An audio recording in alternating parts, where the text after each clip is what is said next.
You might want to avoid looking down if you're afraid of heights. No, it's not that. Paimon's just praying that we don't have yet another accident.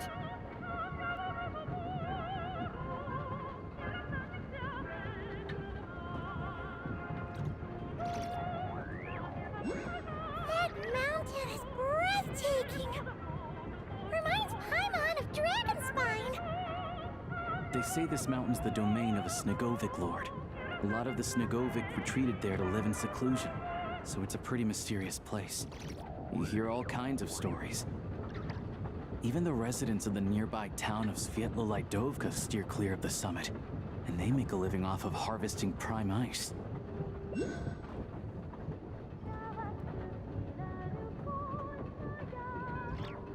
Look, Snezhnograd's just up ahead.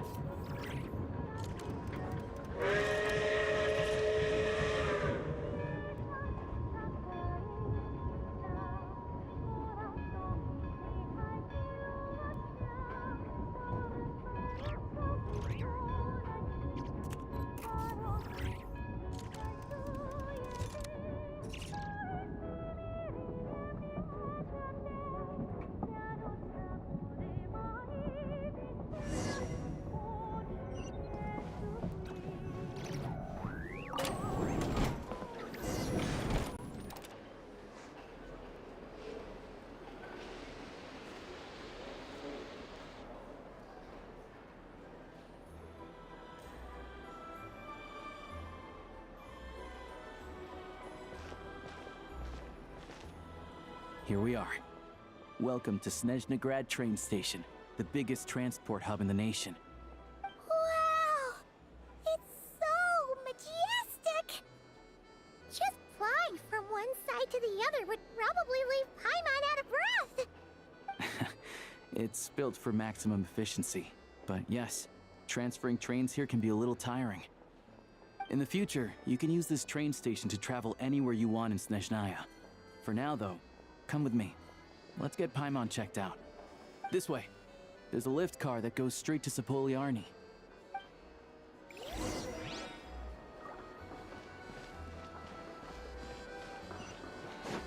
Look! Look! They have really funny-looking heads! And those ones are about the same height as Paimon! But it looks like they can't fly! Those would be Volkudlak and Domovoy. You'll also see the winged Vila and the snowborn Snegovic amongst others. No wonder! We'd heard that Snezhnaya used to be the realm of the Fae. Paimon can really see it now.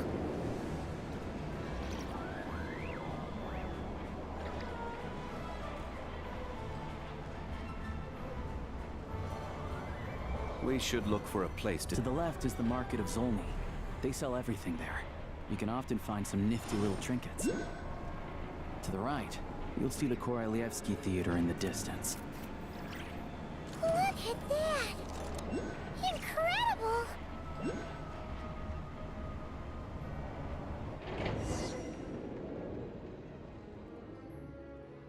Where do you want to go next? If you'd like to see Liyue's tourist spots, I have a few references. Should I really come with you?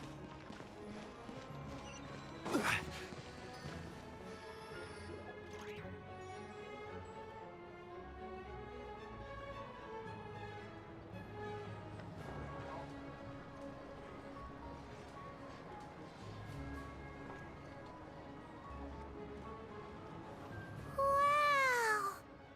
Snezhnograd is stunning!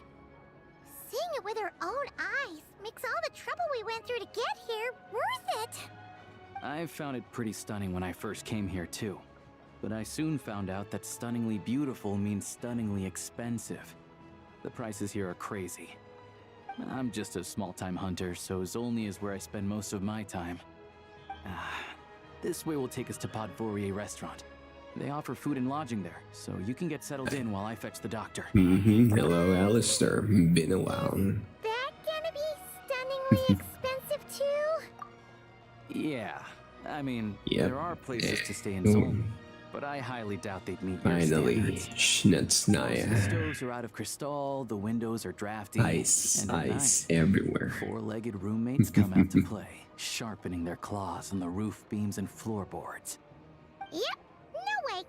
Not a chance Paimon's staying anywhere like that. Maybe we can split the cost of the room between us? Paimon still has some savings left. Fine then. It's your treat. Paimon will save her money for buying a nice little cake. Don't worry, you'll get some too. I'm glad to see you've perked up. If you find yourselves in the mood for some sightseeing later, there's a few places around here worth seeing. This way leads to Zapoliarny Palace, which serves as the Tsaritsa's audience chamber and also her personal quarters. The adjacent block is kind of a city in its own right. That's Blue Tsaritsa. Puff, the headquarters of the Fatui. Inside, there's a munitions factory known as the Armory Palace, producing a constant supply of all kinds of equipment for the Fatui.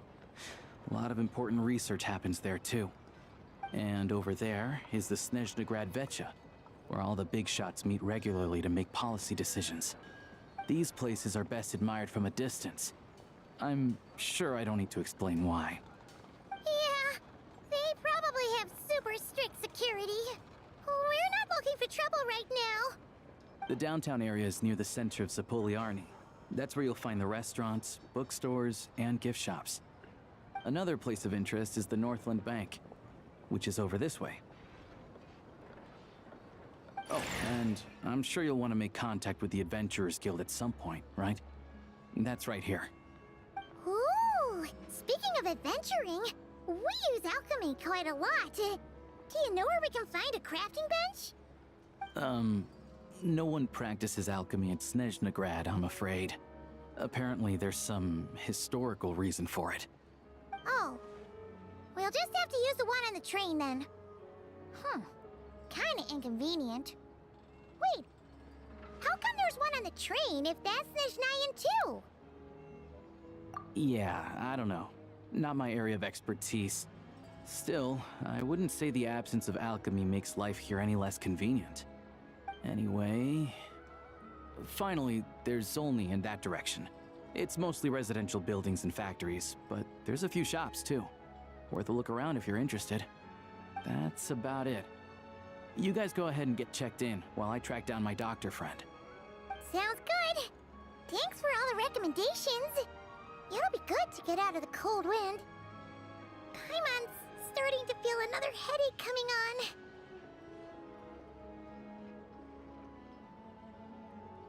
Podvorye restaurant is right this way.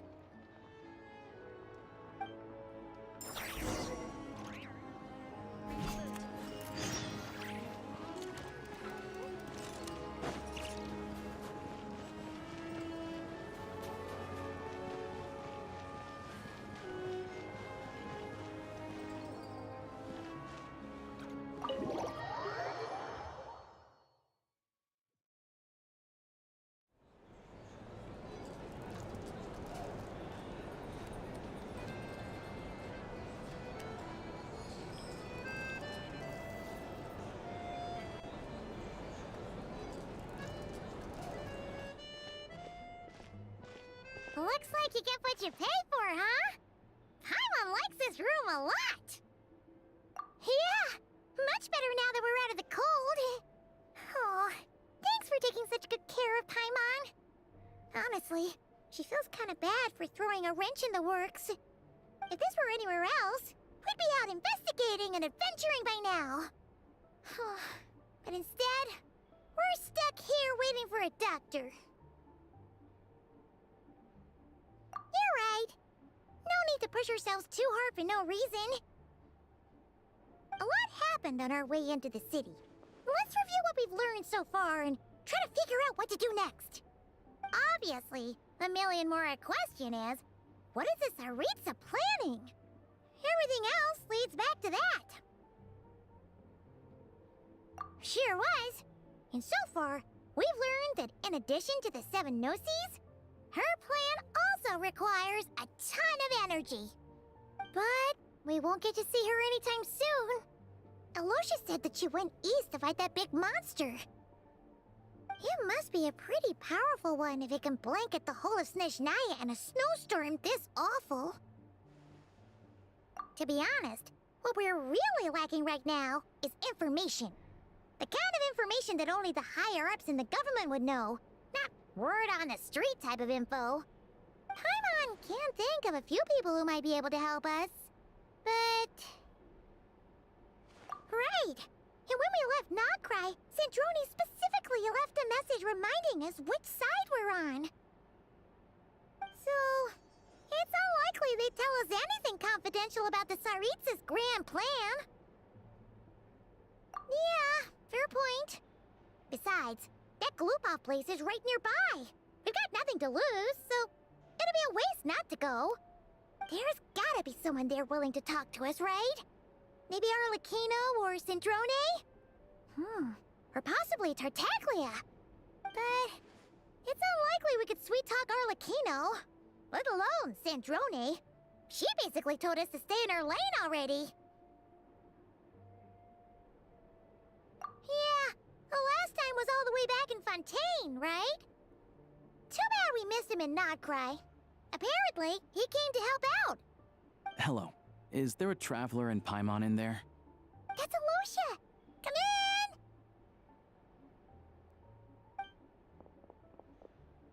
Hello, I'm Dr. Luneva.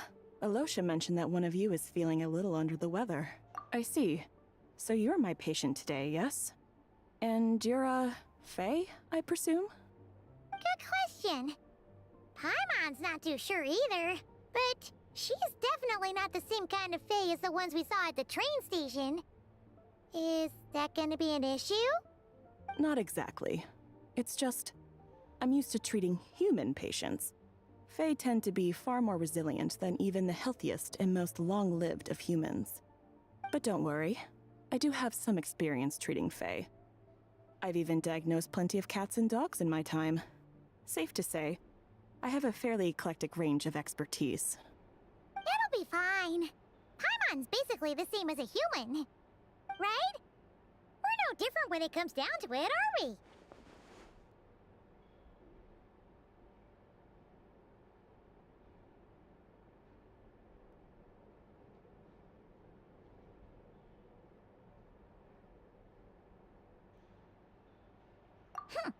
That's just because Paimon knows how to eat.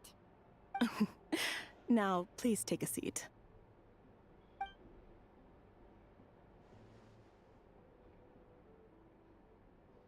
Okay, vital signs are good. Test results are all within normal ranges. I don't think it's anything serious. More than likely, you've just caught a cold. I can give you some medicine to tide you over, but as long as you rest properly for the next couple of days, you should feel better. Make sure to keep an eye on your temperature, though. If you find yourself with a persistent low-grade fever, or if your symptoms don't improve, just contact me again. Sounds like there's no cause for alarm. Thank you, Doctor. You're very welcome. Just doing my job. I'll leave you in peace now. Time to visit my next patients. Take care. You heard the doctor. Best you rest up here for a couple days. No sightseeing for the time being.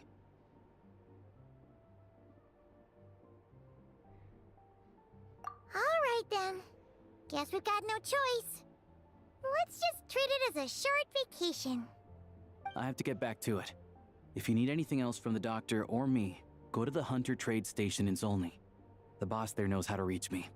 Hey, no big deal. You saved my life in the Shadow Realm. This is the least I could do. See you around.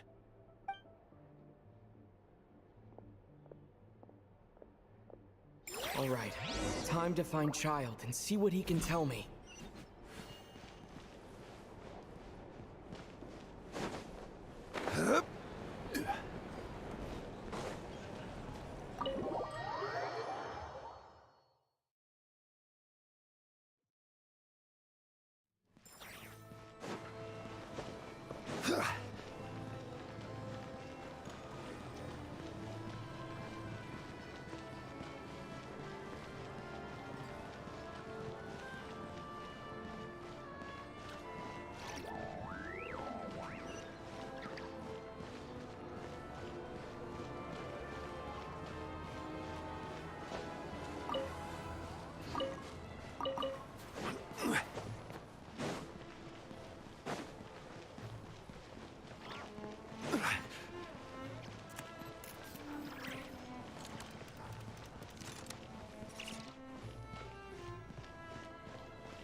Hold on. Please display your invitation letter or permit.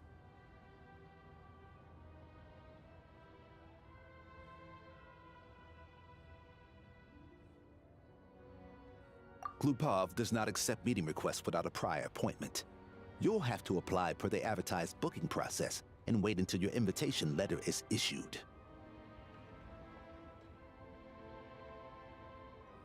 Might I ask who you're hoping to visit?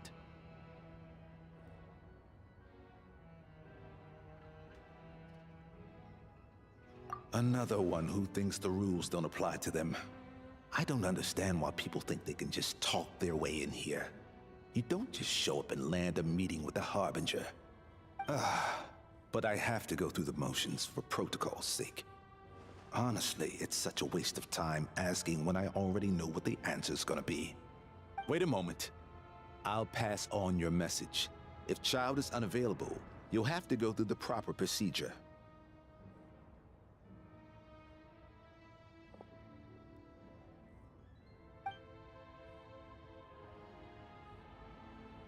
Lord Child is a busy man. He's probably not in Glupov at the present. If I were you, I'd cut your losses. No point in waiting any longer.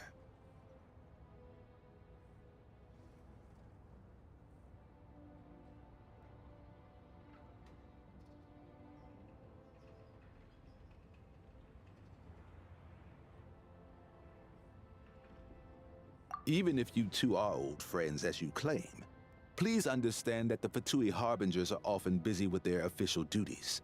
They tend not to stay in Glupov for extended periods. Next time, stick to the rules. You'll make life easier for both of us, Greetings, Lady Marionette. I'll take care of our guest here. It's his first time in Snezhnaya, so it's no surprise that he doesn't know the rules yet. I trust no choice words have been exchanged. No misunderstandings I should be aware of. No, Lady Marionette. No incidents to report. Whew, that was a close call. Good thing I played it cool.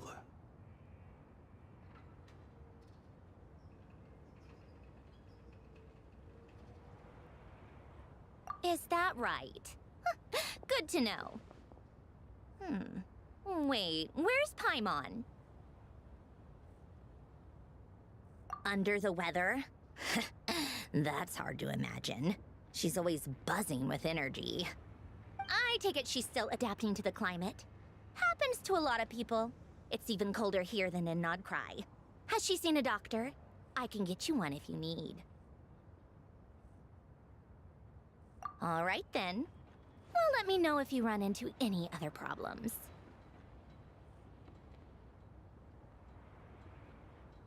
Why else? I was just about to sit down for some much-needed tea time when I heard that an old friend of Tartaglia's had shown up outside. No appointment, nothing. And, as obnoxious as it may be to show up uninvited at Glupov, I couldn't help but take pity on the poor soul who was waiting outside in vain.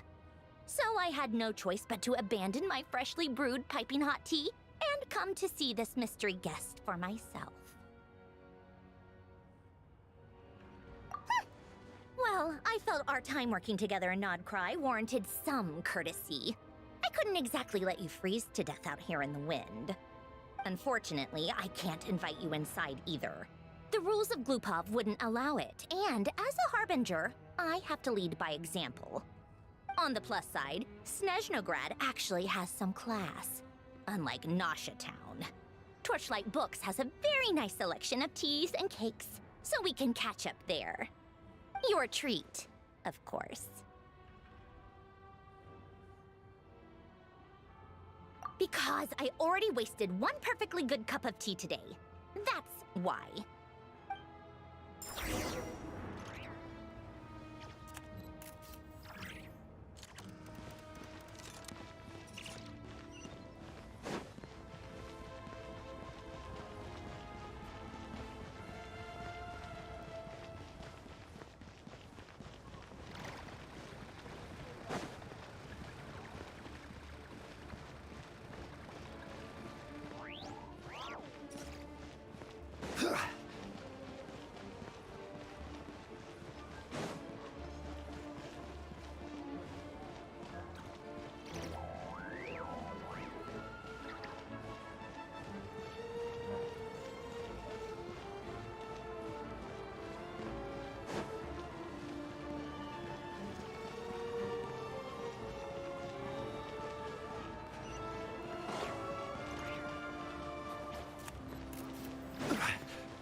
ordered for the both of us.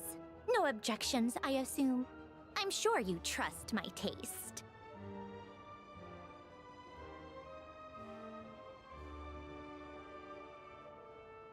Okay, let's get down to business. I'm guessing you don't actually have any urgent business with Tartaglia, per se. You just want information, right?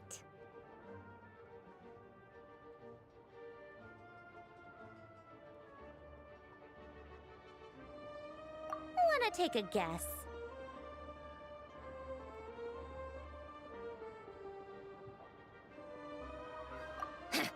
Of course you'd say that. You shouldn't underestimate Counselor Tartaglia, you know.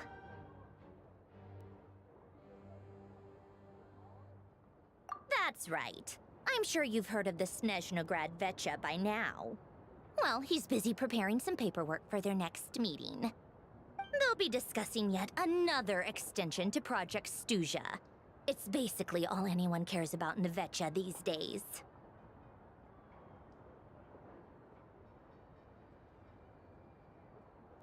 Yeah, he's more of the shoot first, ask questions later sort, isn't he? It all started with a very detailed letter that Capitano left for the Jester, Piero, before leaving for Natlan. In that letter, he detailed the future arrangements for his subordinates. All of his key people were reassigned to Tartaglia. I guess he'd already prepared to leave us for good all the way back then. But Piero didn't reveal the contents of the letter until the events in Natlan had concluded.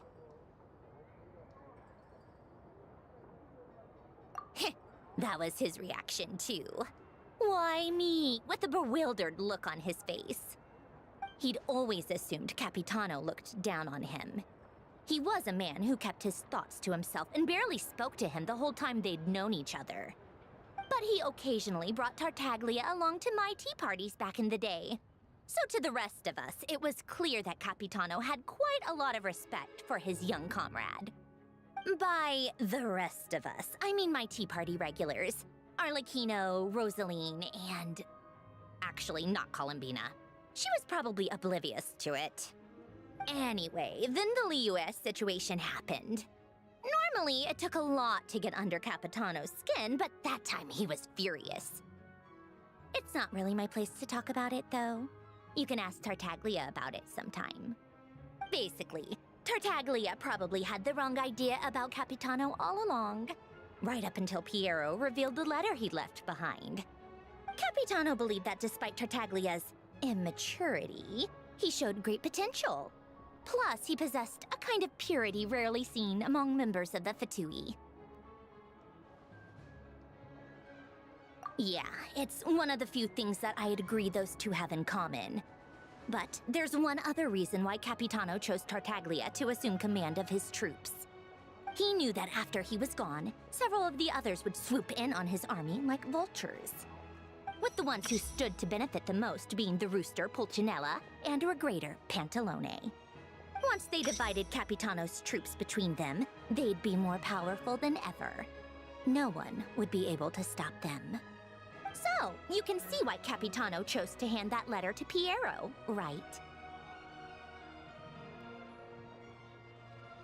Exactly. Piero also needed to back a Harbinger as soon as possible. And, all things considered, Tartaglia was the best choice. Even though Tartaglia has had the support of Northland Bank for a long time, he and Pantalone are ultimately not cut from the same cloth. I'd say Capitano made a good judgment call. Anyone else caught in this situation would probably feel like they'd been hung out to dry. His best course of action will be to distance himself from any shady business, while still maintaining friendly relations with Pantalone, but seeking Pulcinella's support at the same time.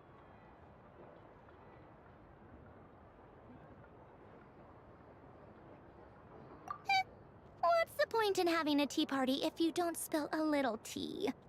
Besides, none of this is confidential anyway. Ask any journalist out there. They'll give you all the lurid details. You'll see it firsthand if you ever sit in on a session of the Snezhnograd Vecha. All the factional strife, whether open or unspoken, it plays out for all to see in that one little room. Having a voice in the Vetcha is the only way to steer policies in your favor. So, every person in that room represents a particular interest group. Pantalone, for instance, represents the financial sector, and Tartaglia represents the Fatui soldiers.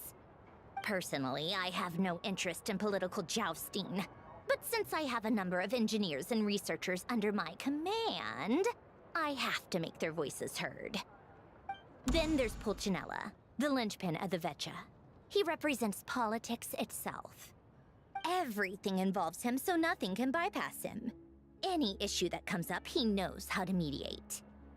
That's what the Tsaritsa values most about him. I'm starting to see why everyone is so frustrated with the way things are, but also powerless to change it. A complex web of interests connects all parties involved, and the Tsaritsa sitting at the top adds another layer of complexity. It must be nearly impossible to come up with a perfect solution. All right, I'm done carrying this conversation. Time for you to answer a question of mine. You must have known that you can get the info you needed from me. So why was Tartaglia the first person you asked to see and not me? I just don't understand, that's all. Anyway, do I really need a reason? Wait. Oh, I think I know what it is. Columbina passed on my message to you before you left Notcry, right?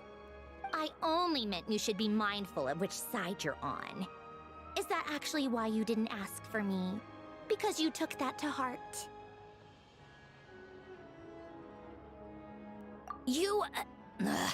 Fair enough. It's not your fault. I blame all these politicians I've been hanging around with lately. Always beating about the bush when they talk. I guess it must have rubbed off on me. Anyway, just ask for my help next time, okay? Little things like this are no problem. Lady Marionette. What now? Can't you see I'm on my break? Whatever it is, just leave it on my desk. I'll look at it later. Sorry to disturb you during your break, ma'am, but I'm afraid it's an emergency. Isn't it always? I've told you before. Fixing the tracks and transporting ice blocks does not constitute an emergency. The equipment in Svietlolaidovka is in urgent need of maintenance. With how the weather's been recently, we suspect that the cause is a buildup of snow, exceeding the maximum weight limit. The supports on one of the machines broke and fell, awakening a dormant beast and leaving many of the ice miners trapped in a nearby ice cave. Luckily, Odette's team was nearby and launched a rescue operation, but we're still facing a severe manpower shortage for both the rescue and engineering teams. I guess that's it then. Our tea party will have to end here. I'm the only engineer you'll need.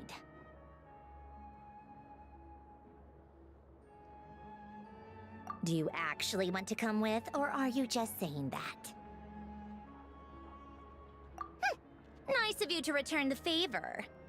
I'll have a couple of people look after Paimon. They can let her know that you had to step out for a while. Given how urgent this is, I'm sure she'll understand. And honestly, I'd rather have your help than anyone else's. Between your skills and experience, you'd be reliable help. Then let's go. You, take 2 people to Pavoyer restaurant. Find his room and watch it like a hawk until we get back. If anything happens to Paimon, you'll be answering to me. Yes, Lady Marionette.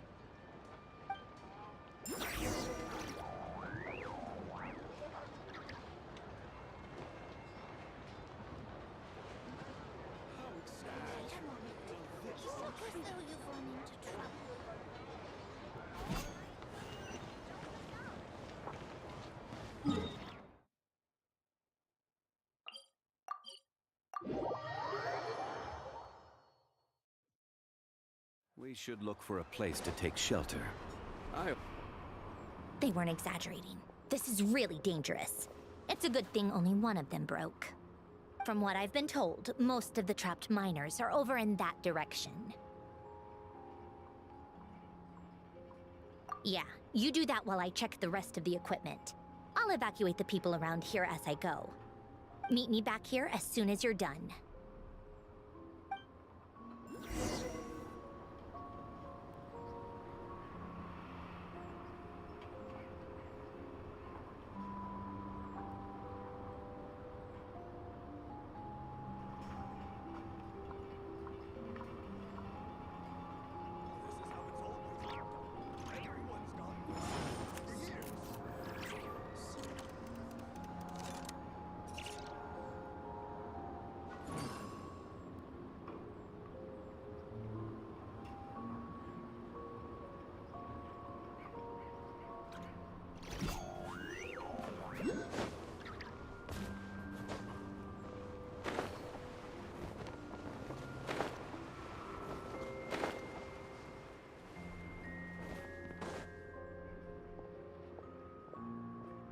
have to be getting close. Don't go any further.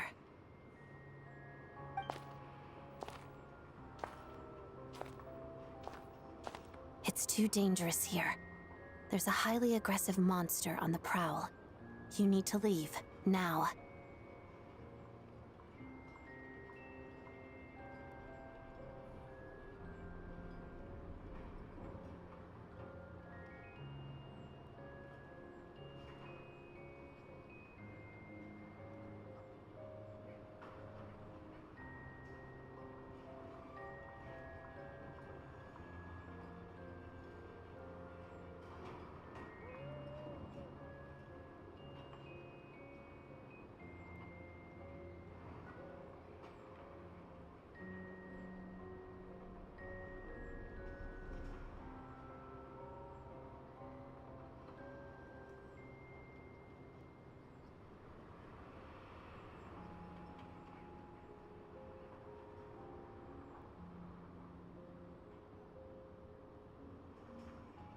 Ah, I see.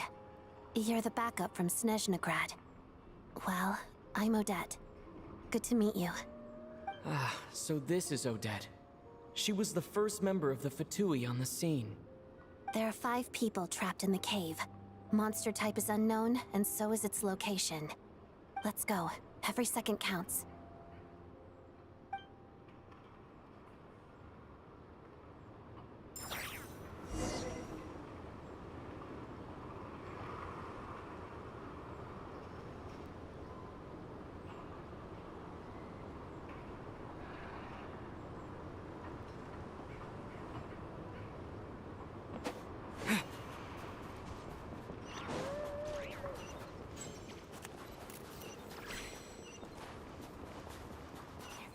Something's moving.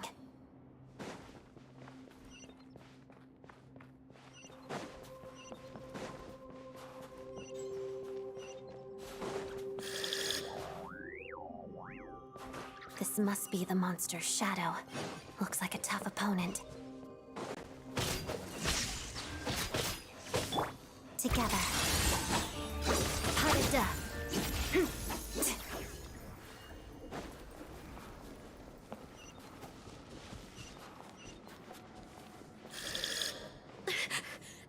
Stay back!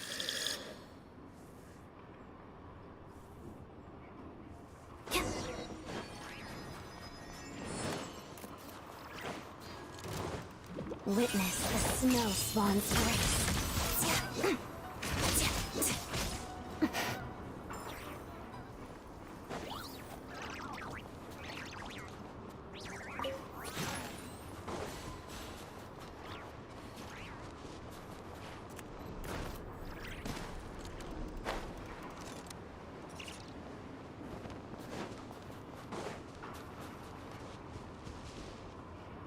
I see them. They're right behind the monster. The monster seems very agitated. It could attack at any moment. Let's make the first move.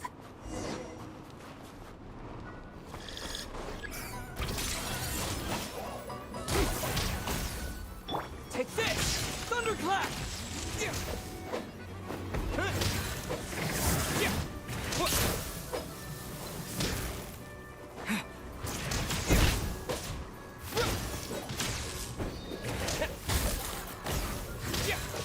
Let's begin.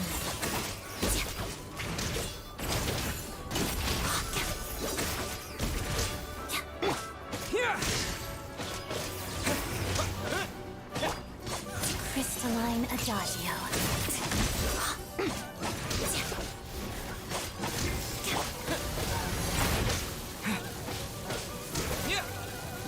Lightning flash!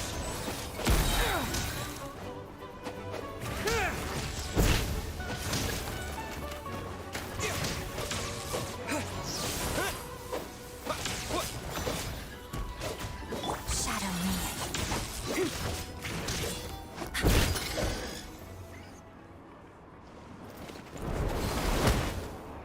Thank you for saving us. We'd have been monster fodder otherwise. Thank you. Thank you. You're welcome. You should be safe now. Follow this route out. He and I will stay behind to watch the rear. Thank you. Come on, let's go. This way.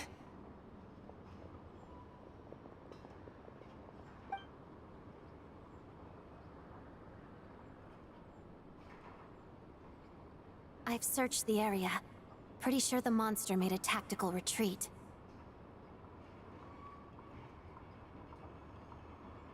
Yeah, but with us here, it won't be coming back anytime soon. It may be small, but don't be fooled. It's a ferocious beast. People are just food in its eyes. It's lucky we got here when we did. The trapped miners have been successfully evacuated. Time for us to leave. Wait, this place. There's something unusual about it.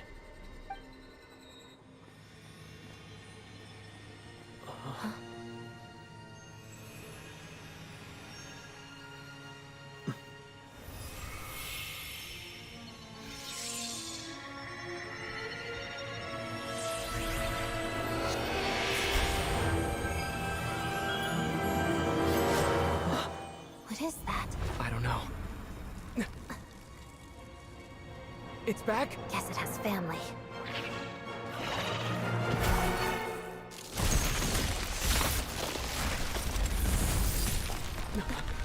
This way. Run!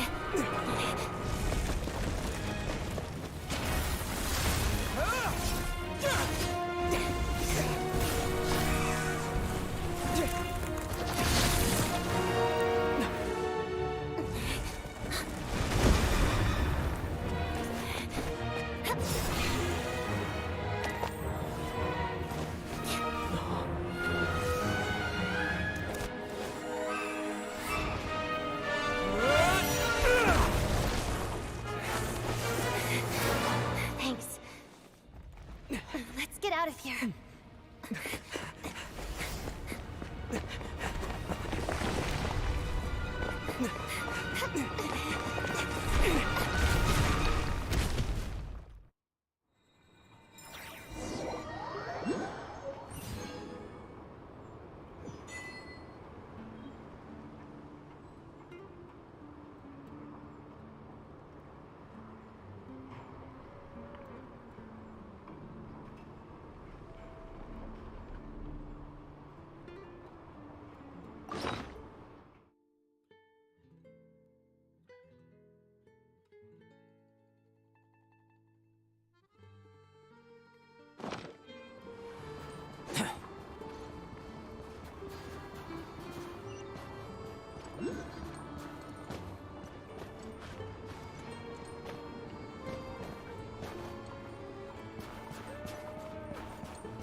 Everyone's accounted for.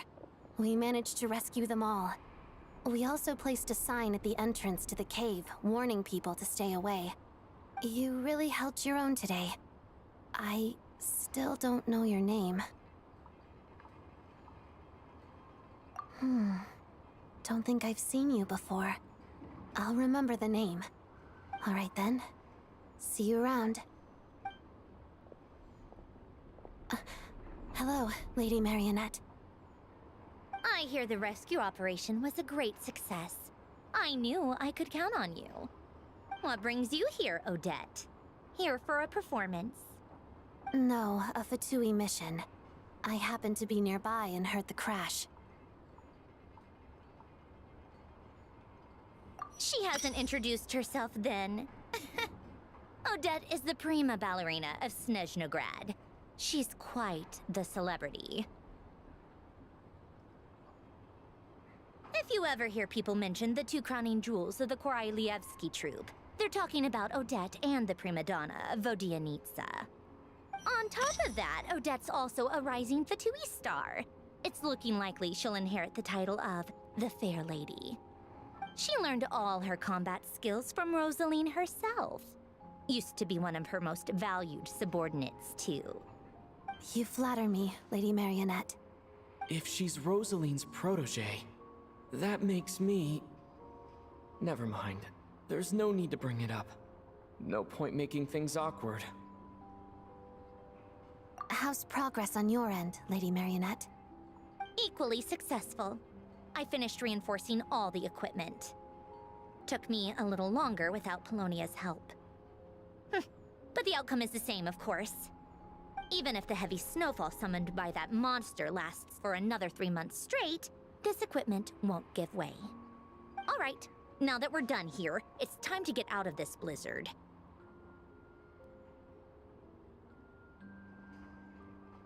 Sure, but Snezhnograd will send someone to investigate and draw up a relief plan. And I guess I'll have to write the incident report myself this time, since it involves a mechanical malfunction. First, Pantalone needs to approve the budget, then Pulcinella has to sign off on the plan. Once they've argued it out and reached a compromise, we can move forward. That's the rough process anyway. Could take anywhere from a couple of weeks to a couple of months, depending on how smoothly it goes. Yup, nothing we can do about it. There's a whole stack of incident reports like this back at the office. The snow has eased a little for now, but there's no telling when that will change with that monster still at large. Fuel for heating is in short supply, and relief is weeks away. There's no immediate threat to life, but still, it just feels like there should be a better way. Hey, quit daydreaming. Let's get back to Snezhnograd. When did you get a new sword? I found it in a cave. It handles pretty nicely. You have a strange affinity for secondhand swords. I sympathize. Those are rules.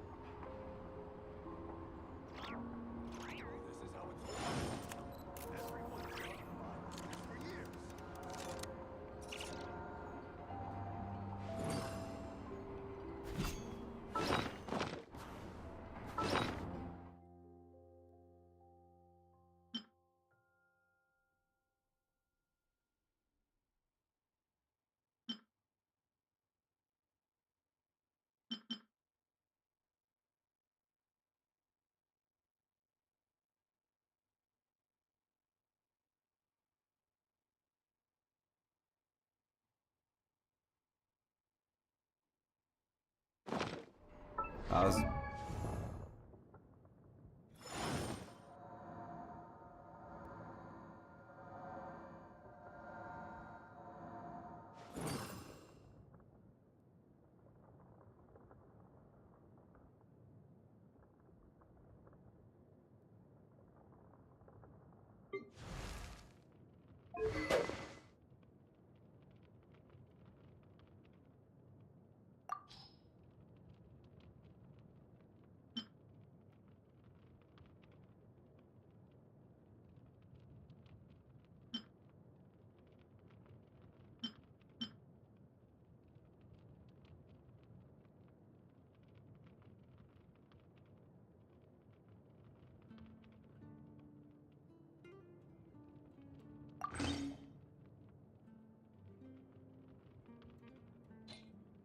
Manthus wine tastes the same as I remember.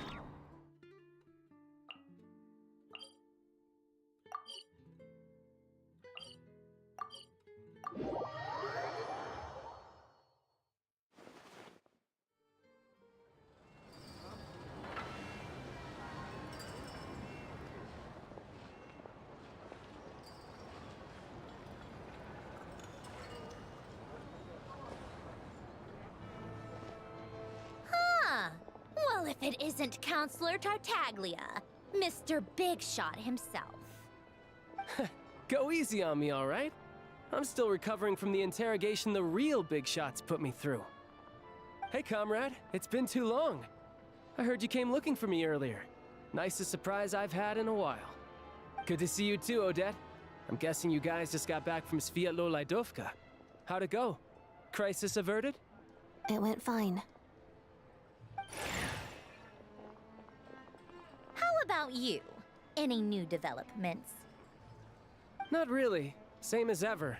Growing opposition to Project Stuja, and the usual rebuttals are starting to ring hollow. The results of the mock vote were pretty dire. Pulcinella was fuming. I've never seen the old man so angry. That's not good news. It takes a lot to rattle him. Yeah, obviously if push comes to shove, there are ways to crack down on dissent. But... Sorry, I have to ask something. This is going to sound blunt, but may I? Huh? Of course, fire away. It sounds to me like everyone's tearing their hair out trying to figure out how to deal with opposition to Project Stuja. But what exactly is this project's purpose? And how can it be so important that even people like you two refuse to stand up for the ordinary people of Snezhnaya? Interesting. I gotta hand it to you, comrade. You sure don't mince your words. Excuse him?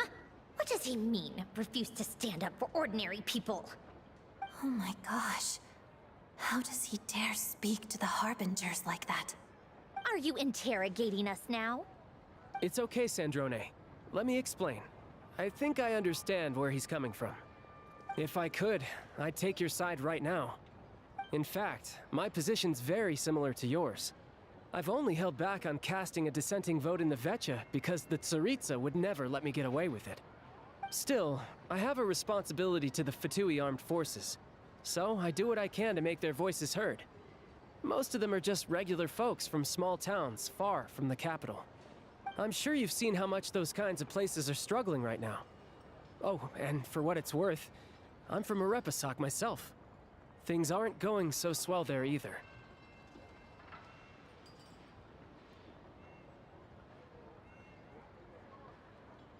The Tsaritsa wants to create a better, safer future for the people of Snezhnaya, but she's thinking long-term. I don't doubt that from where you're standing, Project Stuja seems to be creating all sorts of issues for everyone. But considering the Tsaritsa's vision for the future, these are sacrifices worth making. Sounds cold, I know, but I promise it's not as black and white as it seems. Maybe Sandrone and I can't oppose Project Stuja outright, but we're constantly raising our concerns in Vecha meetings. And even though we can't put an end to it, there are plenty of other ways to make a difference. We're trying everything we can think of, and so is Pulcinella. I respect Her Majesty the Tsaritsa and trust her decisions. But at the end of the day, I'm still just a normal guy who cares deeply about my homeland. And my family, who all live here. There's no way I would ever abandon them. As contentious as things can get within the Vecha, there's no selfishness or malice behind it. Everyone wants to get through this period as smoothly as possible. The issue is that there's no way of pleasing everyone under the present circumstances. Most of the time, we're trying to decide on the lesser of two evils, which obviously isn't a great look. But that is not the same thing as being blindly loyal to the Tsaritsa. No one's got their head in the sand here. We're all well aware of the way things are. We're just doing our best to make it work. In fairness to Sandrone, she rushed to Sviatlo-Lajdovka's aid the moment she heard that people were in danger. And even Tartaglia, who used to only care about the thrill of the fight, is clearly doing his best to rise to the demands of his new role as counselor.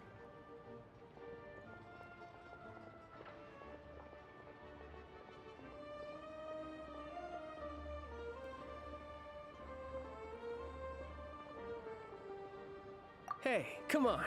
There's only so much we can say, so don't press us too hard. Look, I know how untenable the Tsaritsa's position looks if you don't understand her motives. Maybe you've heard already, but she's currently leading her army on a campaign to the east to defeat the monster that's been causing these brutal blizzards. Striking that monster down will be a significant step in dealing with the present energy crisis. As laser-focused as she is on realizing her lifelong ambitions, she's still putting time and energy into taking down this powerful monster. To me, that says a lot.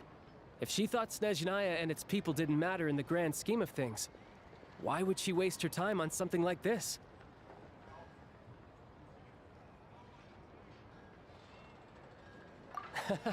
Thanks. I meant every word I said, though. I wasn't just trying to placate you. I've already done more than enough diplomacy for one day. I still think this adventurer raises a very important point. Our two harbingers have made their positions very clear. But there are many others in the Vetcha who must feel trapped and forced to vote against their conscience. I think it's a very valuable quality to be willing to speak one's mind, despite the risk of offending powerful figures.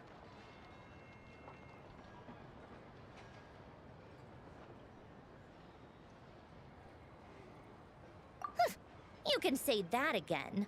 I highly doubt we'd feel the need to explain ourselves so much if we didn't know you so well. Forgive me, adventurer, but might I be so bold as to ask about your background? Hello, How Yami. is it that you can 00. converse Welcome to the so channel. openly with two harbingers? Just burning through the ice in Genshin Impact Oh, for the haven't you been Snezhnaya properly storyline. It's gonna be a long one. Easier said than done. What's new? I like to think I'm not the kind of person who goes around busting open people's old wounds. I've only learned his name so far, and no details of his experiences. Is something wrong? Uh-oh. Is there no avoiding the subject of Rosaline? No, it's just... all right. I guess there's no getting around it. This is the world-renowned traveler who helped resolve the storm terror threat in Mondstadt, cleaned up after the mess I made in Liyue, and then went to Inazuma, where there was a duel before the throne in which the traveler defeated Rosaline. Oh. I'm sorry. I didn't think you two would be seeing much of each other, so I figured it wasn't worth bringing up. It's fine. It was a long time ago. It's fine. Sorry. I just remembered that we have a rehearsal coming up. Please excuse me. I should get going.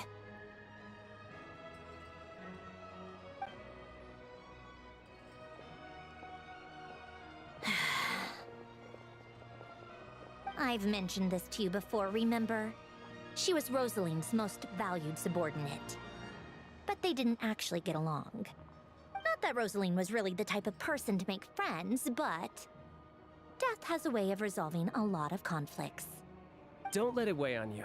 Like she said, it was a long time ago. It's in the past now. Odette has a very different personality from Rosaline. Give her some time. I'm sure she'll work through it.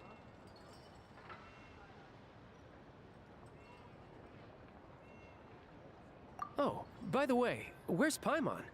It's not like her to hide away. She hasn't been feeling well, so she's resting at Podvorier restaurant. I got a couple of my people to look after her while we were gone. Oh, right. Sorry to hear that. Poor thing. Reminds me of when Tonya was little. She really felt the cold back then. Used to get ill all the time. I felt so bad for her seeing her lying in bed, coughing. She was so mature for her age, though. Whenever someone came to visit her, she'd greet them with a smile and would never complain. I'm sure Paimon's a good kid, too. You're a little short on manpower, right? Let me have a couple of my people take over for yours. I'll send my most capable and reliable. They'll make sure Paimon can recover in peace. Well, that would be great. Your people are more qualified. Hey, don't mention it. I'm sure you have things to do. Hopefully this takes a load off your mind. So no more accusing me of not being on your side, all right? Already? That was quick.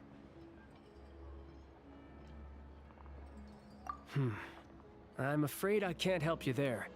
Our director's recent movements are confidential. Even we're not in the loop. If you hadn't told me, I never would have known he'd gone south. I assumed he'd been in Glupov this whole time.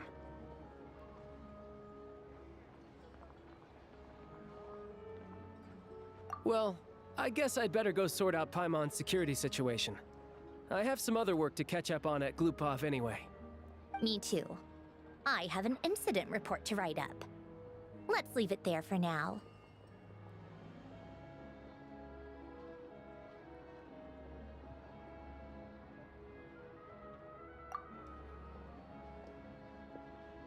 I guess everyone's in a difficult position. But Tartaglia's right. I have things to do. Things I want to do. And things I ought to do. To start with, I should ask Alosha if he knows any way to help Svietlo Lydovka.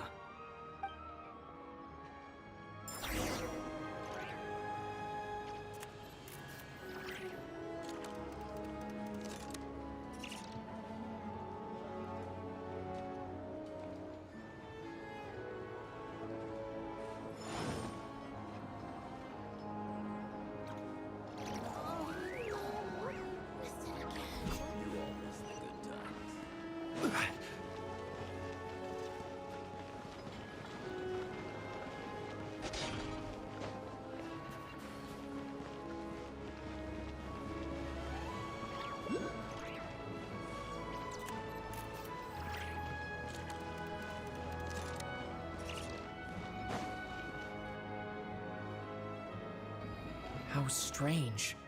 This sword seems to be vibrating of its own accord. It's a very faint vibration, but it's getting stronger as I get closer to the statue of the Seven. Does this sword have some connection to the statue? But all it does is vibrate, even when I touch it. That place I got this sword from was definitely out of the ordinary. Maybe I should try channeling the power of cryo.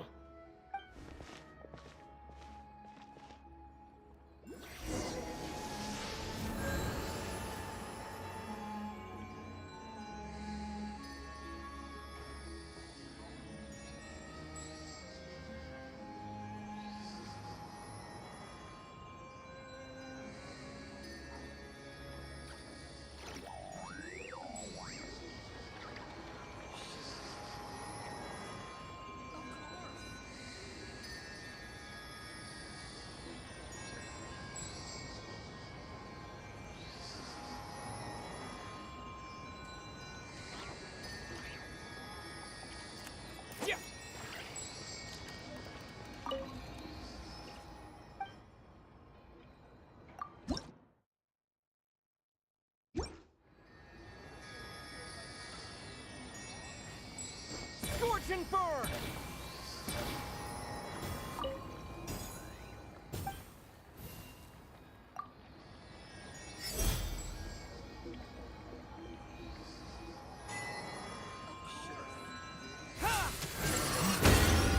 There really is something special about this sword.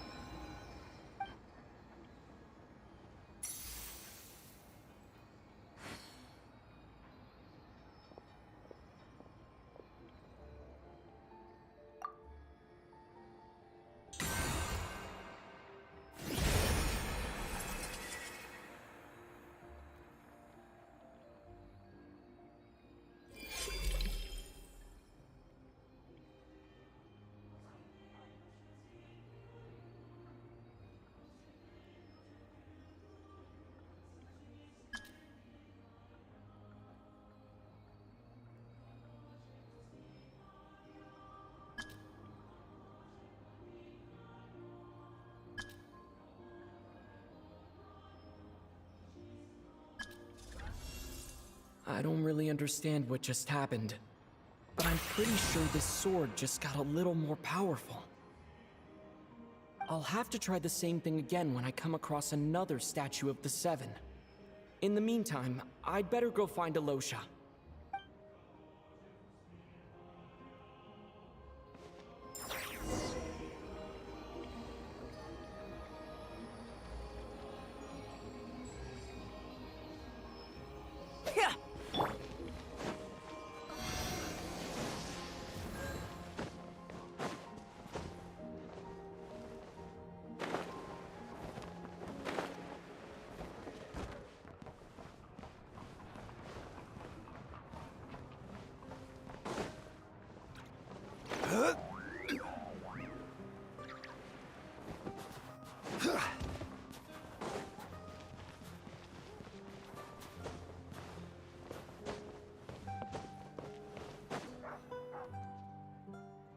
Hello there.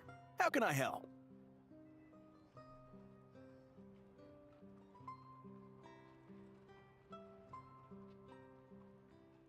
Ah, sure thing. Give me a second, I'll go fetch them for you.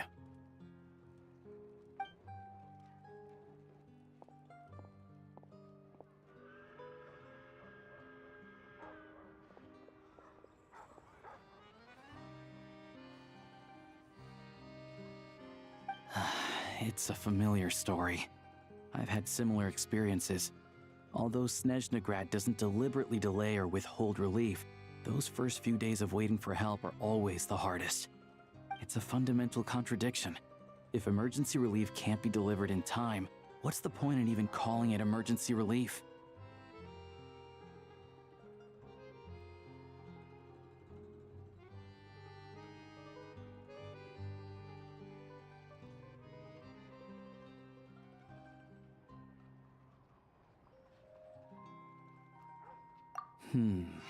Not necessarily. I think there's a good chance that Kresnik Crystal from Stratomoros will start flowing into the market.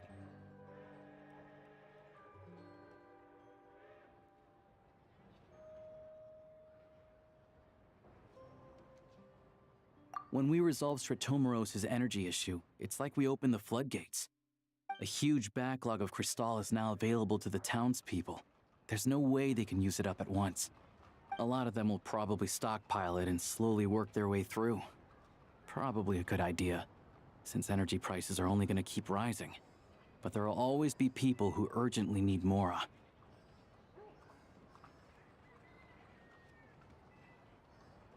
Exactly. At the current prices, selling Crystal is an easy way for an ordinary person to make a fortune. Hey boss, how much do I have left in my account? 1 second, let me check. So, you're planning on buying the Crystal out of your own pocket? Yeah. I don't know if I have enough, so I'll chip in a little extra and buy as much as I can afford.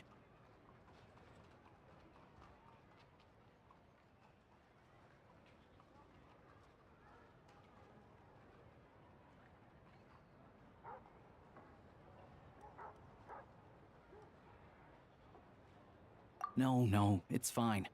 You're new to Snezhnaya, and you have your own living expenses to worry about. Besides, you're already providing the train. Here's your Mora. See what you can find at the market, but I doubt there'll be much Crystal left. Yeah, well, can't hurt to take a look. Let's see. Huh?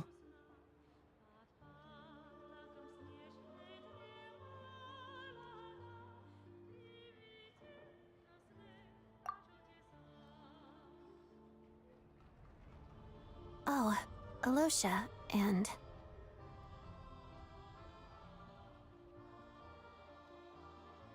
Hello? I didn't realize you two knew each other.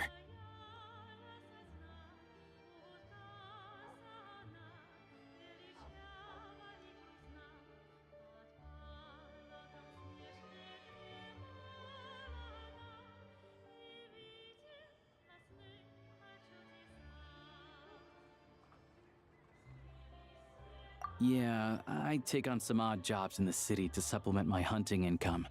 Sometimes I work as a cleaner or prop hand at the theater where Odette is one of the big stars, so I've met her a few times. When the weather's as bad as this, it's better for a hunter to adapt than to keep looking for game. Yes, and we sometimes need extra help.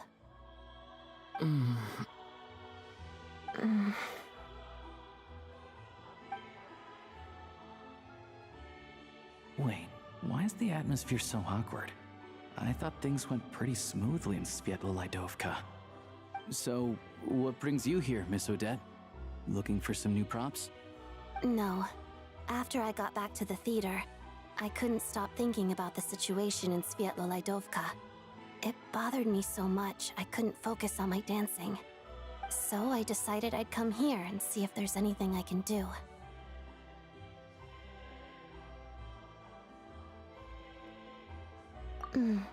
You too, I presume. I suppose that's why you're here. I didn't feel comfortable expressing my true opinions in front of the Harbingers. Not least because ordinary Fatui like me don't even know what Project Stuja is all about. Without knowing the full picture, I can't make sense of it. And at some point, if things aren't making sense to me, I can't just keep going along with it. So many people feel the same way. They wish they could do something, but all kinds of reservations hold them back. Explains why groups like the Rokot are springing up to fill the gap. Yes. Well, that's one option. But there are risks to consider with organizations like that. The Fatui does not encourage their activities. Right, because things can get out of hand, and it's hard to hold the right people accountable when they do. I've heard about a few cases like that. Sandrone said Odette was on track to inherit the title of the Fair Lady. If so, she'll be able to find out what Project Stuja is really about. Still, it's probably a little soon to ask her about that. There may be more to the story. What's on your mind?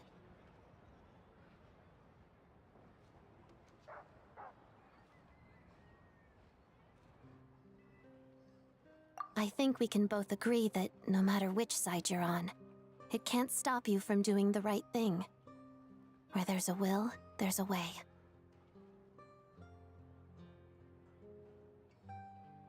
I know what Rosaline did while she was abroad.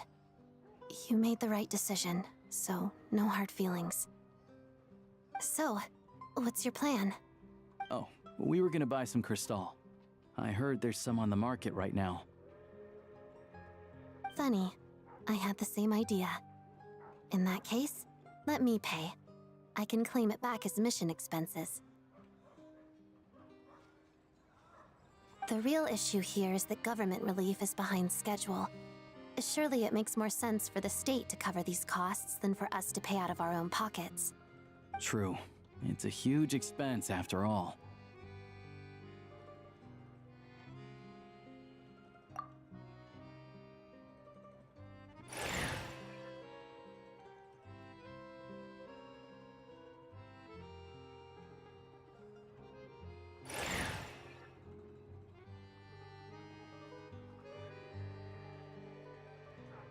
Let me see. I'll take it all, please. And I'll be needing a receipt. Right. Choose mission budget under the expense category, but be sure to specify emergency rescue operation in the description. Otherwise, the normal reimbursement limit will apply. Let's book this train. Regulations say that if we need to transport Kresnik Crystal during Project Stuja, extra carriages can be added 1 hour before departure.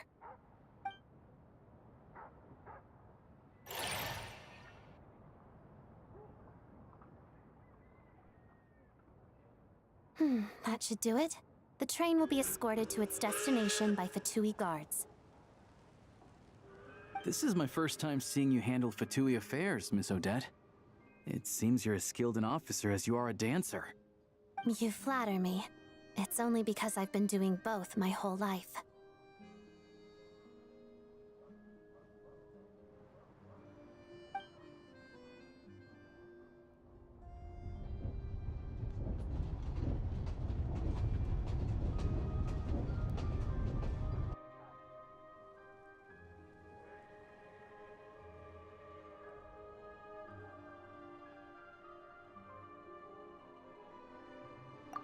Anyway, I bet you've been non-stop today, am I right?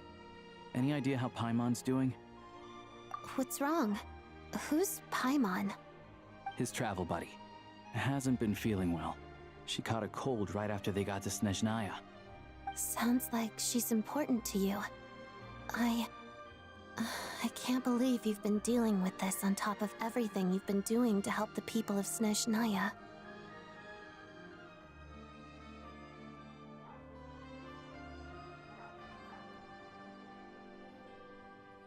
I've got nothing going on right now, so I'll join you. I want to see how she's doing. May I come too? I have some candy that someone gave me back in Svietlo-Laidovka.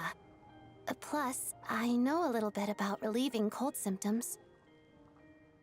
All right then, let's go.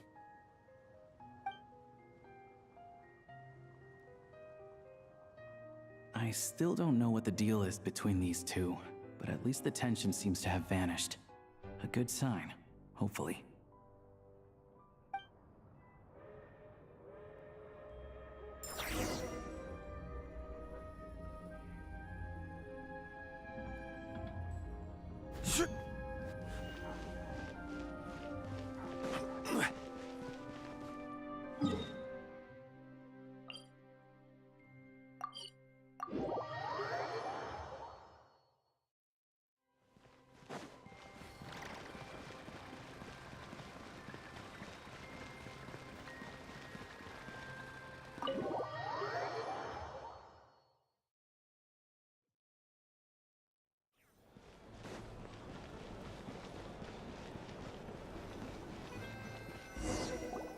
Hello. Sorry, but there's a sick person recovering in this room. Can I help you? What happened? Oh, please, excuse me. Are you the Traveler? Could I take a quick look at your Adventurer Handbook? Master Child said I should verify your identity.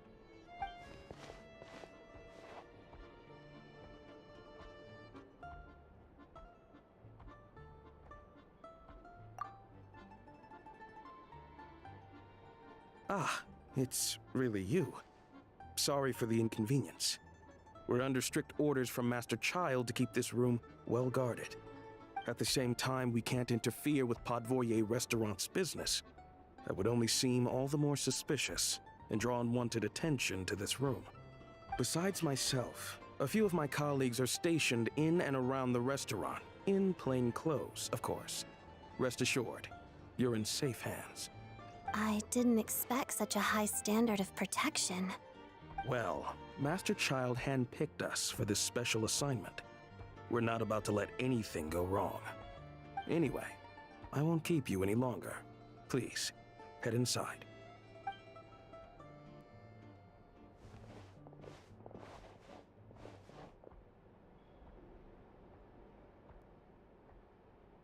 Traveler! Alosha, you're back! Oh, hey! Who's our new friend? Hi, I'm Odette. The Traveler and I crossed paths a few times.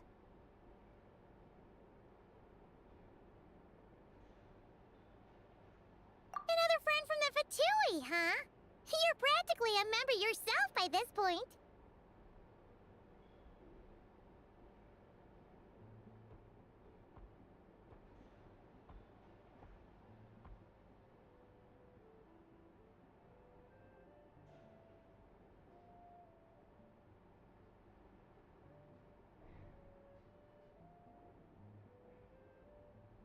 Paimon's definitely on the mend. We should be back to our usual travels in a few days' time. Seems like that doctor was right. It's just... Paimon's limbs are still feeling a little chilly. I have just the thing. Whoa! What's this? Is that... a flame inside an ice cube? Wait, is this real ice? How's it not melting? And how does the fire keep on burning? All keen observations. You're right. This is called core ignis. Whenever I've caught a cold in the past, I found I recover much more quickly if I place this by my bed. You're welcome to borrow it. Awesome! Wow! It's so nice and warm! Oh, it's like magic. Your name was Odette, right? How did you two meet again? Looks like she's in pretty good spirits. That's a relief. Any progress with your investigation yet?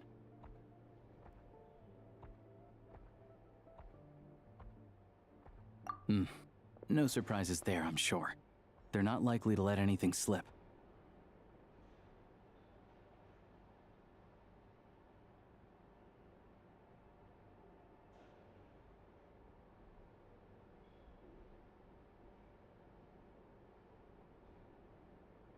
The Rokot, huh?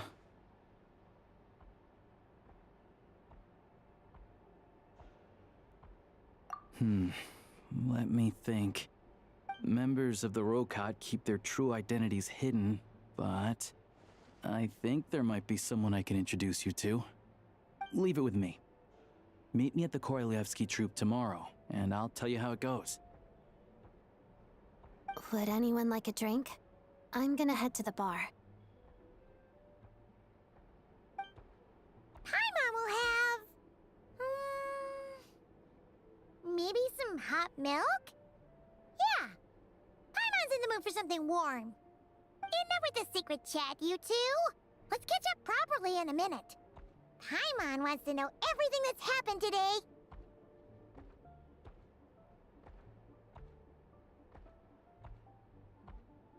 It'll be kinda like tabletop troop. No reason why listening to a story can't be an adventure.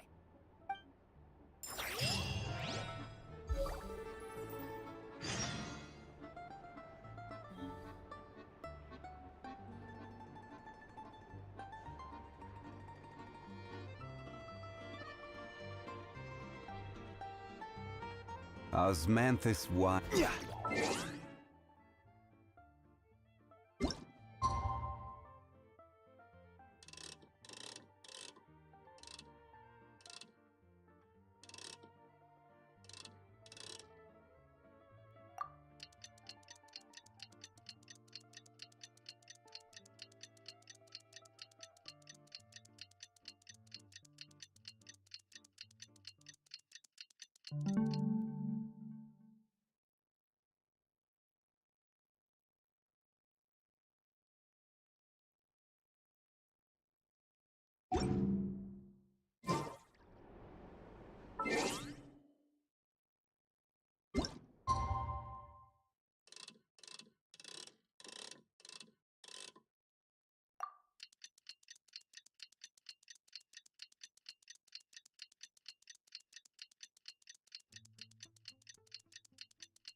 Ah, you made it. I've got some tickets, and I managed to set something up with the Rokot. It'll have to wait until after the show, though. Happy to stay and watch? I doubt you've seen the Korolyevsky Troop on stage before.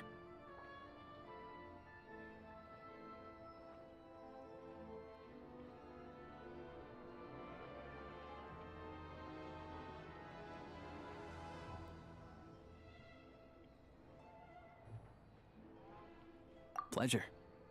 Here. This is the way in.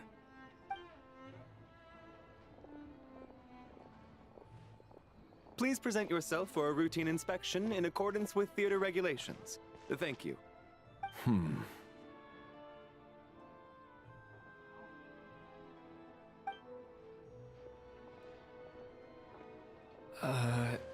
Is that guy with the Fatui? Looks like he's waiting for something. Okay, all done. Thank you for your cooperation. Please proceed through to the theater.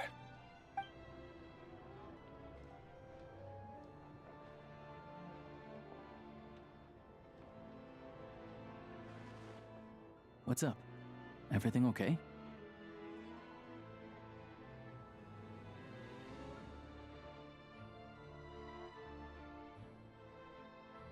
Snezhnaya's business and political leaders are always passing through here, so it makes sense that security's tight. Still, it's a little unusual to see the Fatui's Armory Palace guard here. You saw him, right? The guy right at the back. Strong, silent type. His name's Valeri. He's part of the Special Assignments Battalion, but I only ever see him here for one thing: to look for a guy named Mitya. Supposedly a researcher, though he never seems to put much time in at the office. The theater is one of his favorite places to hang out when he's playing hooky from work. But that's not for us to worry about. Let's go. The show's about to start.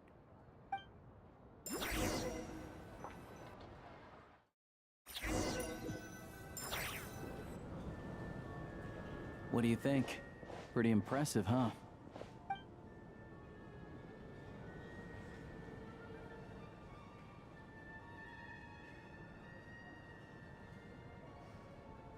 Oh, the one in Fontaine? I hear it's iconic. Never seen it for myself, though. Here we are, just in time. Sorry, coming through.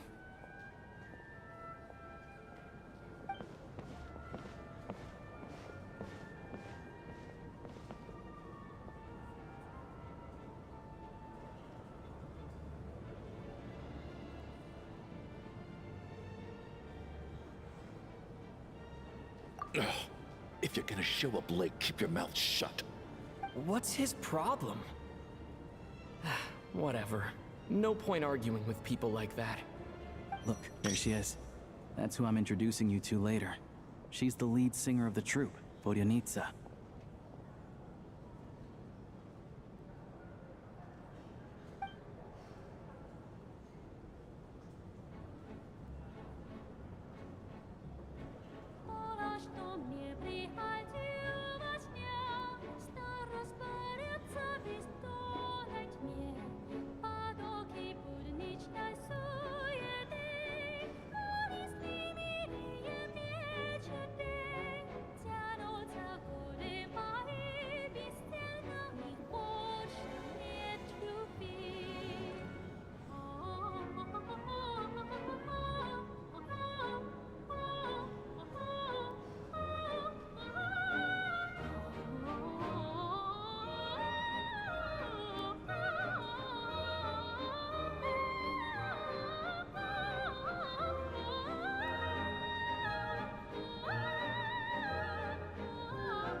This leads directly to the green room.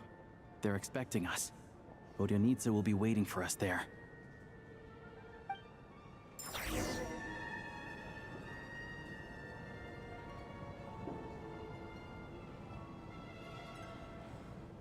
Yeah.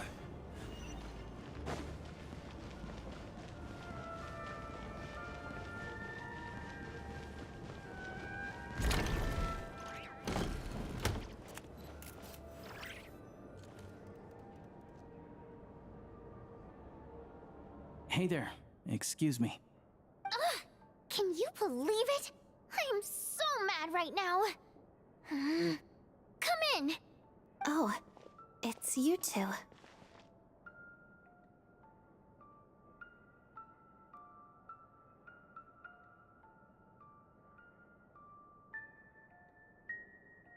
Huh? You know each other? Oh, wait. Is this who you were telling me about? The one you met yesterday and couldn't stop thinking about? I never said that. Yes, you did.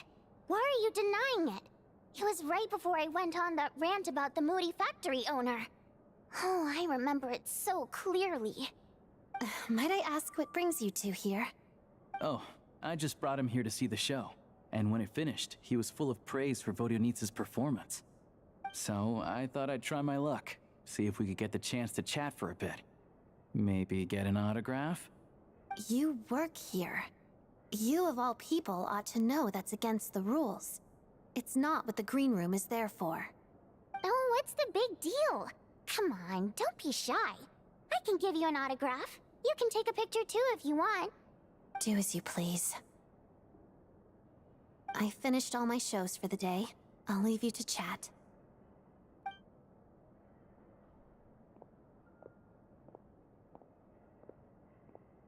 I wasn't making that stuff up, you know. Odette's just too proud to admit it. She thinks very highly of you, and so do I. You did the right thing in Svietloladovka. We're good. Odette's out of earshot. I'll lock the door. Confidentiality, of course. The Rokot is very strict on that. Whoa, Alosha! Not out loud! Not with an outsider here! Relax, I've taken care of it. Look at this. The President's reply sent this morning. Wait, so he's been approved to join? You told me last night that you wanted to get intel from the Rokot. Unfortunately, Rokot intel is only available to members. But ever since you set foot in Snezhnaya, we've been working together. I've seen the way you work, your character, and your motives. Everything about you is perfectly in alignment with what we're trying to achieve in the Rokot. So I figured I might as well cut to the chase.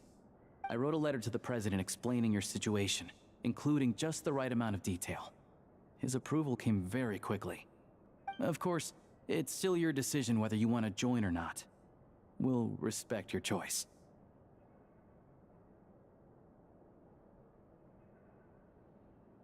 Well, assuming Odette was telling the truth and she didn't misjudge you, I guess we don't need to worry about you blowing our cover. Still, you gave me a real fright. I didn't know that's why you came looking for me. So, that stuff you said about admiring my performance, was that just because Odette was here? Did you actually mean it?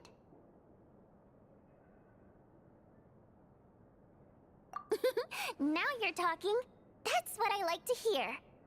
Anyway, let me give you a quick rundown of how things work. Like I said, the Rokot is a covert organization, and we hide our identities. Members typically don't meet in person or even know each other's identities. This helps us maintain a high level of independence and secrecy. Because of this, members are basically free to decide their methods without constraints, so long as the outcome of any activity doesn't violate the organization's principles. After all, we don't have any ostensible contact with each other. This way, if anything goes wrong, no one else will be implicated. Beyond the freedom to choose how you operate, it's also your choice whether to act at all. We have plenty of members who have yet to take any action. In short, joining the Rokot in and of itself won't place any restrictions on your activity in Snezhnaya. There's a code of conduct you can read if it interests you. But basically, as long as you don't plan on using your anonymity to go around doing evil, you'll be fine. I tried reading it 5 or 6 times. Never made it all the way through. Even the most— Great. Then I'll go grab an official application form. Be right back.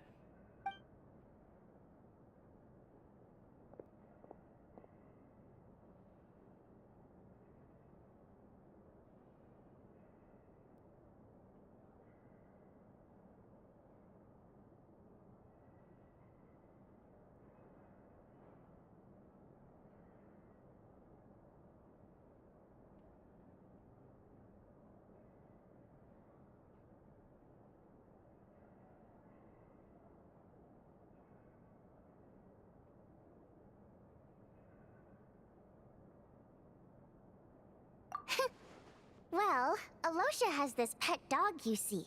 His name's Tagarin, and this one time, Alosha brought him backstage. Tagarin took quite a liking to me, so I played with him for a little bit and fed him some treats. Then, the Rokot was out on a mission one day, and even though we were all in disguise, Tagarin recognized me right away. Just a coincidence, really. We didn't report it to the higher-ups, though, to avoid dealing with the fallout. Like my job at the theater, for instance. I really need it to make ends meet. By the way, what were you complaining about just before we came in? Did everything go okay with Chuganov? Everything did not go okay. That's why I was so mad. I tried to make some small talk with him before I went on stage to fish for intel about the Iskra manufacturing plant. But he wouldn't take the bait. No matter what I said, he kept dodging the question. And then he started complaining. He said he didn't appreciate his second-rate seat in the stalls because he usually gets a private box. I mean, what did he expect? Everyone knows that if you want a box seat, you buy a ticket well in advance. But instead, he sends me a letter the day before the show when we're practically sold out. I had to juggle things around just to get him a half-decent seat, hoping he would appreciate the gesture enough to share some information. But nope, he didn't give me anything. Yeah, meeting Chuganov in person has definitely been a disappointing experience. Oh, you probably don't know who we're talking about, do you? Chuganov was that older guy you were sitting next to today. I'm sure he didn't make a great first impression on you either.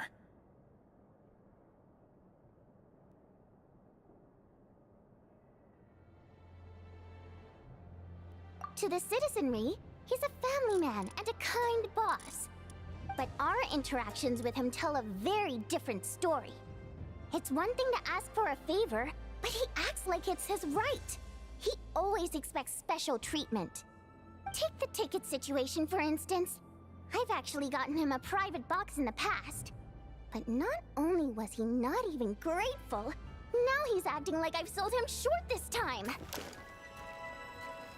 Not to mention that he's never paid for a single one of his tickets.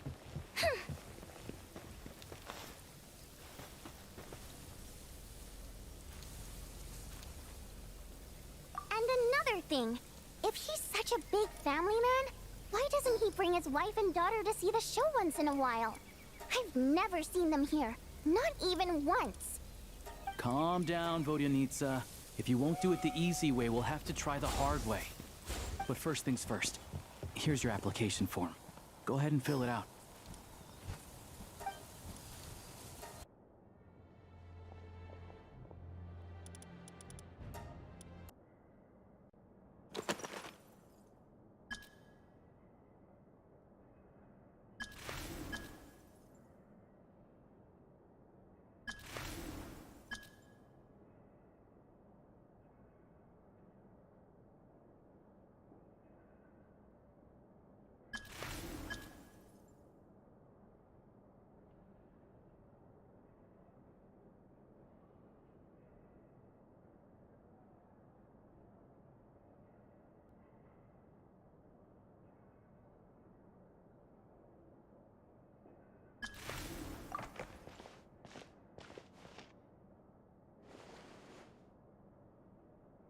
Excellent.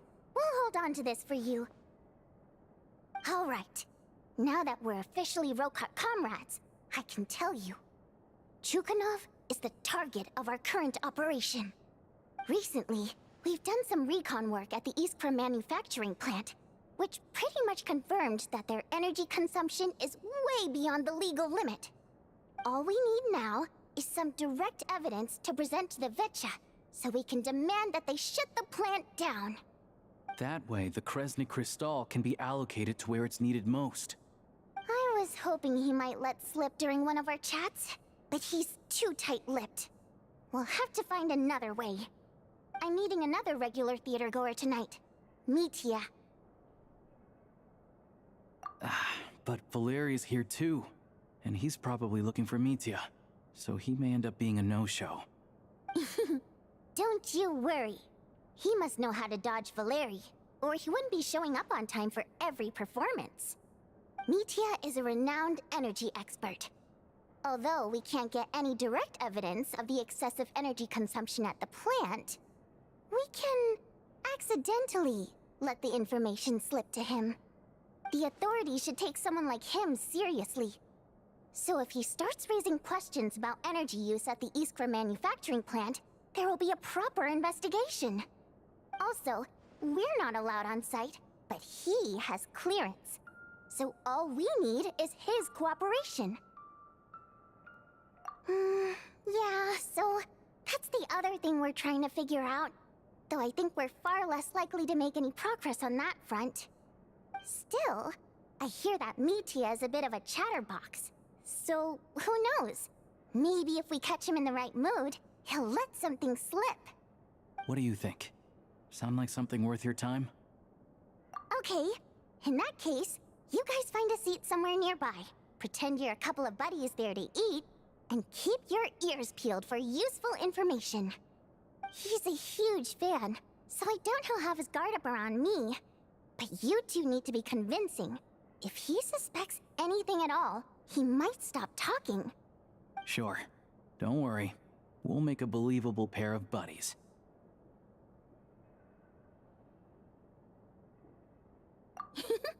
Perfect! You've sold me already. Now, help me tidy this room up a bit before we head out. Okay. What needs tidying? Everything!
We come here often, so we shouldn't stand out. Let's sit here. Now, it's up to Vodyanica. Let's see how the conversation goes.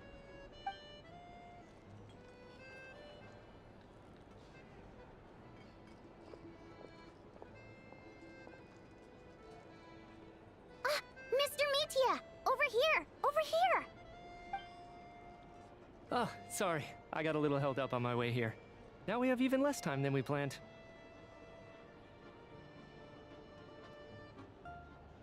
Go ahead and order some snacks and drinks, whatever you like. Let me see. According to my schedule, we still have 25 minutes left. You're really pressed for time today, huh? I was imagining this would be a leisurely chat. If you'd prefer, we can always reschedule for another afternoon when you have more time. No need. Getting to meet the lead singer is a very precious opportunity for me. I'm not about to pass it up. I've already had to decline your invitation several times because our schedules rarely align. If I don't grab this chance while it's here, who knows when the next one will come around? Well, it's very kind of you to make time just for me. I'm not too sure, to be honest. But Snezhnaya's full of weird and wonderful things like that, so people tend not to bat an eye. I'm sure the same will go for the Eye of Grey and Paimon.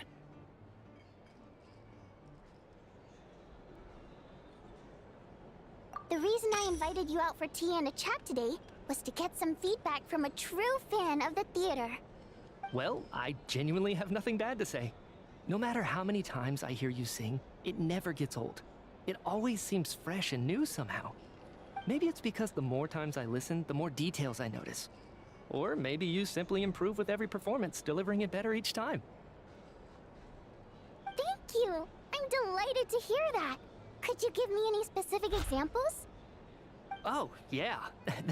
The piece you sang today, for example. Beneath the Frozen River? Hey, what's with you? I'm just praising a good performance. I always used to find that such a bleak and lonely song. But the more you listen, the more you realize that it's not as cold and nihilistic as it appears. When you really dig down into it, there's a certain level where you're surprised by the emergence of hope. Wow, I'm impressed. I didn't expect you to pick up on that. Actually, I only tried out that angle after talking with a composer. Still, Beneath the Frozen River wasn't on today's program. Oh, really? But it's a classic. You sing it every time. Almost every time. Oh, well then. Let me say a few words about that other all-time classic, Flying in the Wind from the Mountain Sparrow. I didn't sing that one today either. My voice wasn't quite up to it, so I switched it out at the last minute. Oh, but, Sorry, Mr. Mitya, but you were at the theater today, yes? Of course I was. Remember? I said hello to all the troupe members before the show started. You, Odette, and the others. So, what did Odette sing today? Elegy of the Snow-Winged Goose, of course. Correct. I see. I see. You find my singing boring, don't you? That's why you don't remember a single song. Looks like I'll need to cut a few from the program next time. No, that's not it. I swear. All right. I'll be straight with you. I'm sorry. My mind was wandering as you took the stage today. I enjoy watching your shows because the exquisite performances stimulate the mind. It always sparks some inspiration for my research. So, whenever I get stuck at work, I come to the theater for a change of pace. Odette's dance during the Elegy of the Snow-Winged Goose today was simply incredible. It got me wondering what she's been going through recently. That look of sheer defiance in the face of utter tragedy? It was so inspiring. I started scribbling in my notebook right away. Not that I made a ton of progress in the grand scheme of things, but I still think it was productive. By the time I snapped out of it, the entire show had finished. So what you're saying is, you didn't listen to my singing at all? Unfortunately not. I'm sorry, I don't know which is more disrespectful. The fact that I don't always come for the show itself, or the fact that I missed your performance. Seems like things are getting a little awkward. Mitya just stepped into a conversational minefield. If there's one thing Vodyanitsa doesn't like, it's people who show disrespect for her performance. This meeting was so hard to set up. Don't tell me it's already falling apart. It's fine. I suppose this is affirming in its own way. At least, it shows that our performance really touches people's hearts, right? Don't let it bother you. It certainly doesn't bother me. She's showing a lot of restraint. Well, I'll be sure to let Odette know how much you adored her performance. Please don't say that. I always love your performances too. It's just that inspiration struck at the wrong time today. I'm usually all ears. I know, I can tell. That's why I value your opinion. I'm sure some people can't stand it when others praise their coworkers right to their face, but not me. No, sir. Fair enough. I still feel kinda bad though. But you know what I really can't stand? People who only show up to the theater to pretend that they're cultured. Makes me sick to my stomach. Oh yeah, 100%. There are too many of those people around. By the time they're walking out the door, they've forgotten all about the show. What's wrong? You look furious.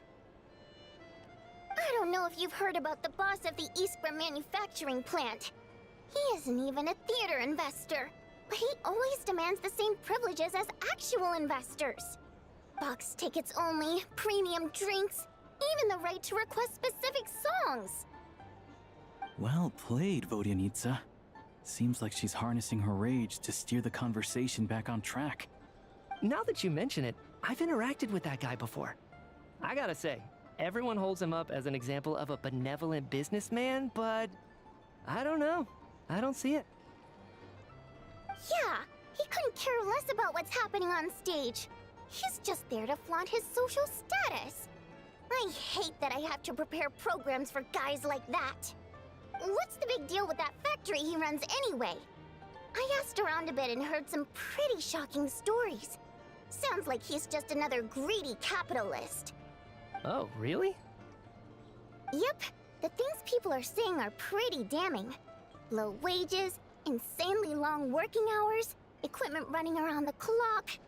And as if that's not bad enough, he also strictly forbids his employees from giving any kind of interview. Project Stuja has now been extended so many times, we're at the point where crystal rations for the common folk are barely enough to survive on. Yet he even wants to get his greedy hands on them just to boost his own profits. If the rumors are true, he's in serious violation of the law. Interesting. So you've heard about it too? What? So it's really true? Who knows? I've only heard the same rumors you have. But there's no smoke without fire. The Rooster's been coming down on us hard lately, demanding that we track and trace every single batch of Crystal. My coworkers in the Department of Energy have been tearing their hair out over it. The Rooster? I didn't realize he cared that much. Yeah. Even though there are no restrictions on Crystal trading, the poor will wind up freezing to death if we let the rich buy as much as they want. That's clearly unfair. Looks like we'll need to arrange an investigation into the Iskra manufacturing plant as soon as possible. I never knew you kept up with current affairs beyond the theater, Miss Vodyanica. You really have a heart for the common person. Most Fae in your position have long been indifferent to the plight of humans. Well, those of us who choose to live in human cities are naturally going to pay attention to any significant upheaval. Isn't the Rooster a Fae himself? I'm just surprised to learn that even someone with as much experience as him is getting so stressed out over Project Stuja. What is the end goal of this project anyway? This is it. We're finally going there. I'm sure Mitya can sense on some level that she's fishing for information. But since their conversation is so relaxed, he might just let something slip. It's stressing me out too. If I'd only made better progress with my research, things wouldn't have dragged on this long. Oh, so your work is related to Project Stuja? That's right. The Armory Palace needs a brand new energy source. Not the power of the Light Realm, and not elemental energy. Right now, the only thing that meets the requirements is the power contained within stellar linchpins. But harnessing that power is costly. Each step of the process requires enormous amounts of Kresnik crystal, from extraction to quantification to attempts at conversion. Progress has been painfully slow, and the team is getting burned out as time goes by. Sometimes, I see people staring into space as if in a trance. Could it be that this new energy source has side effects? No, it doesn't affect us, because the energy is used for... Okay, I got it. Stop choking me. Sorry, I can't talk about that. I think we're all just exhausted. We've been working ourselves to the bone for so long with so little progress to show for it. It's no wonder people are struggling to stay motivated. Seems like I owe you an apology. I shouldn't have gotten so mad at you for not paying attention during the show. Don't worry about it. I count myself lucky, to be honest. I don't envy the people who work closely with the Tsaritsa herself. I'd much rather be in my current position. At least I don't have to shoulder any major responsibilities. So they're trying to develop a completely new kind of energy. Yeah, censored by a scarf. Who would have thought? Oh, dear. It looks like my time is up. I'm afraid I have to leave. I'm so sorry. We ended up barely talking about the theater. That's okay. It was a pleasure chatting with you, really. Let's make up for it next time. Yeah, hopefully once the work pressure eases up a little, I'll be able to focus more on the performance, and then we'll have more to discuss. We touched on some confidential issues today. I'd be grateful if you could keep it between us. That could have gone worse. Nice job. Why was Mitya in such a hurry to leave, though? Sorry, routine inspection.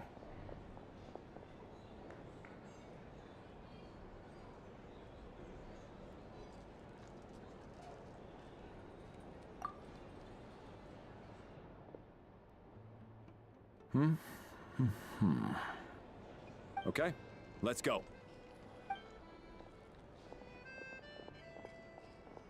So he wasn't rushing to get back to work. He must have calculated that Valeri would find him here in exactly 25 minutes. That's frighteningly accurate. One of the main duties of the Special Assignments Battalion is to ensure that important figures stick to their schedules. All right, time for us to get going too. Excuse me, check please. We'll settle our check too, then. Oh, hello there. Mr. Mitya paid the check before leaving. He also asked me to pass on a message. He said it was an honor to share his tea break with Miss Vodyanitsa and her two friends. Wait. So he knew we were here all along? This raises a lot of questions. Did he deliberately mention the new energy source so that we'd overhear it? Maybe his work isn't confidential after all. Maybe the key here is the purpose of this new energy. I guess that's the next thing to look into.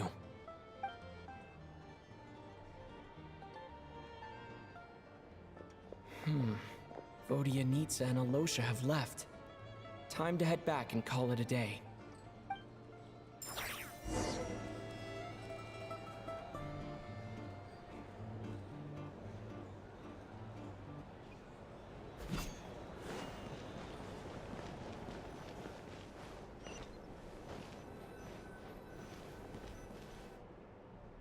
You're back!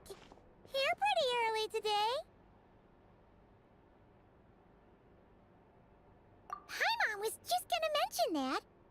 After she woke up today, Paimon felt like her temperature was completely back to normal. But her strength still hasn't returned. Still, there's some good news. Paimon thinks she might have figured out the source of the problem. It's like there's some kind of mysterious power affecting Paimon. Paimon's never felt this way before during any of her travels. She only started feeling this way since we arrived in Snezhnaya. That's right. The Armory Palace needs a brand new energy source. Could that have something to do with this? What is it? You're making that face again. You know, the one you get whenever you have a light bulb moment?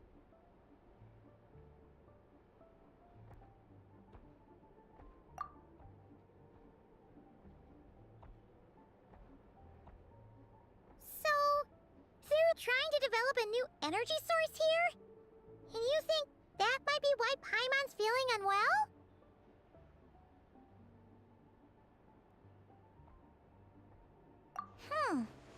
Well, Mitya denied that the energy they're researching has any side effects.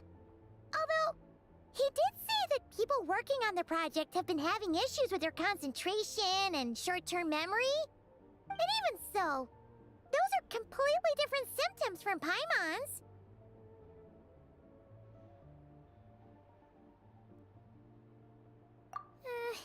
It's pretty faint, so it's kind of hard to tell. But if anything, it seems like it's coming from roughly the same direction as the Armory Palace. Sure, Paimon's with you there. But how, though? The robot only has a limited amount of intel.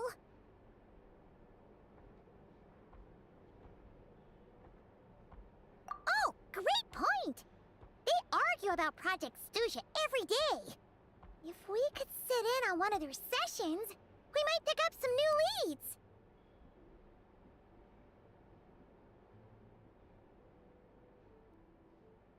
Good idea! Oh yeah, while you were out, Paimon tried all the yummiest looking desserts in the Potvoria restaurant. This one seemed right up your alley.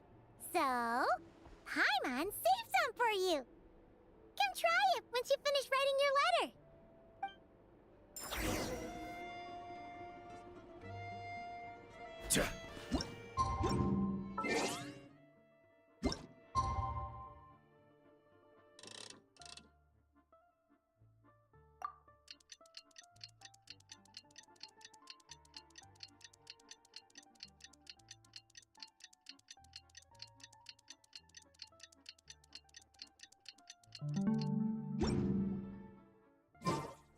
Alosha replied.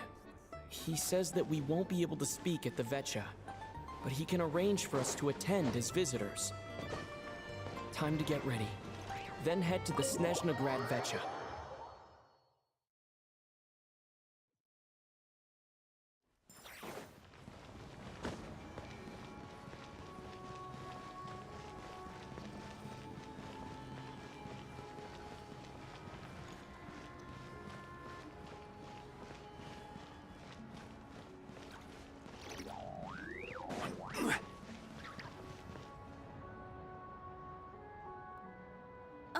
Miss Vodianitsa, prima donna of the Koralievsky troupe. What a surprise meeting you here. Will you be sitting in on a session of the Vetcha? Sorry, I'm not taking interviews today. Oh good, you're here. The session's about to begin. Let's get inside. Please wait, Miss Vodianitsa. Could you introduce me to your new friend?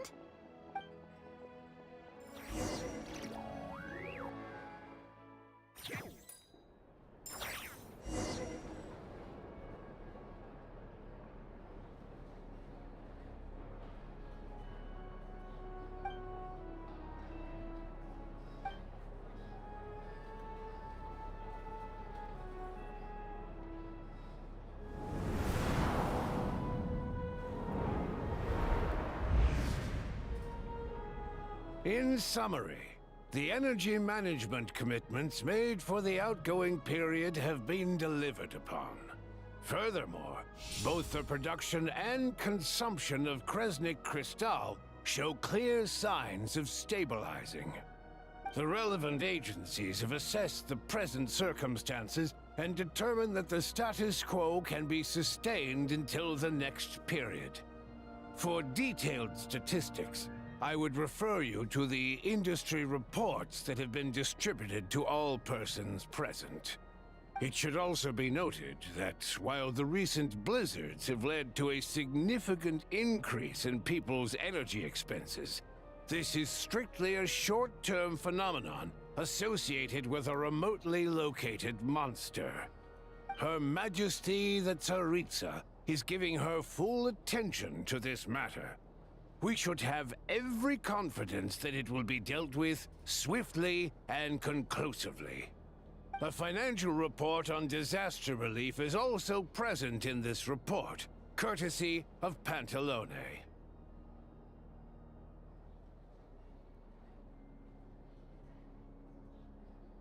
They cover the same old ground every single time. The rooster never seems to mind, but everyone else is getting tired of it. There's a general lack of trust. People aren't seeing any tangible benefits that affect them directly. Of course, none of that will be reflected in any of the reports on the table. Yeah, if it weren't for these hard copy documents, I could have at least made something up. Oh, don't mind me. I'm just out here trying to hit my interview quotas. Bring out the kvass. Ever read it? Best-selling newspaper in town. If I remember correctly, you guys don't even have a sales permit. You have to sell from stalls on the street. Okay then, best-selling street stall newspaper in town. Still counts.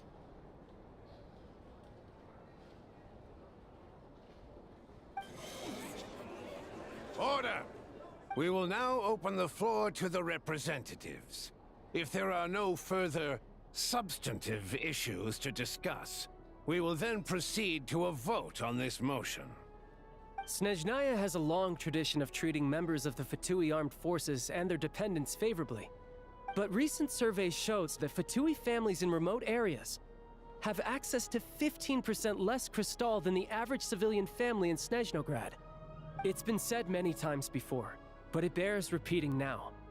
There needs to be a clear and consistent rationale behind how crystal is allocated, or we will soon face immense public backlash. Perhaps you wouldn't need to keep repeating yourself if you would hear me out for once. I say again, true consistency exists only in principle. In the real world, fairness is relative. You appear to treat resource allocation as a simple function of production and population. So what about when the equipment used in production breaks down? Have you factored that into your equation? And do you even know how long it's been since Snezhnaya last conducted a census? If I knew the answers to questions like that, I'm sure I'd be a very wealthy man. And I doubt I'd be going by child. I'd like to bring the focus back to the specific issue I raised. Or do you wish to deny that favorable treatment for Fatui dependents is our long-standing policy? It's easy to be a critic when there's no accountability. That seems to be a running theme in the anti-Project Stuja cohort. Defeat the ringleader and all other problems will magically resolve themselves. That's what they seem to think. But in case you aren't aware, not one jot in my report would change whether Project Stuja continues or not. So you have no intention whatsoever of finding a solution to this problem? On the contrary, I'm the only one here who ever brings solutions. Child opened by speaking up for the armed forces. Regrator struck back with style and a war of words ensued.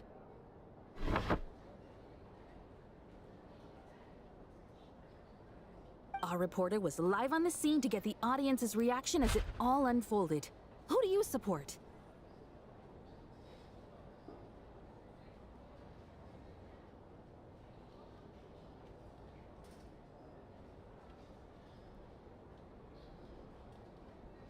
The people have spoken!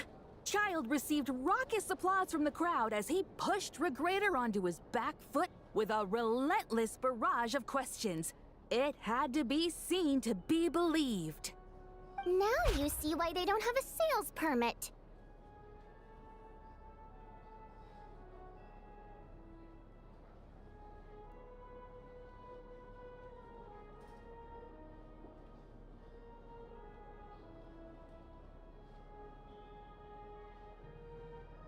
However this reporter wants to spin things, I haven't forgotten that Tartaglia was representing the Northland Bank when we first met in Liyue. So surely, their relationship can't always have been this strained. You two are getting off topic. Let's focus on what the data is saying. Mr. Pantalone, may I speak on your behalf? Oh, please do. I'm more than happy to save my breath. Crystal distribution policy undergoes modifications with each new period. The ultimate goal being to find the most reasonable method of allocation, which I believe is what Mr. Tartaglia also seeks.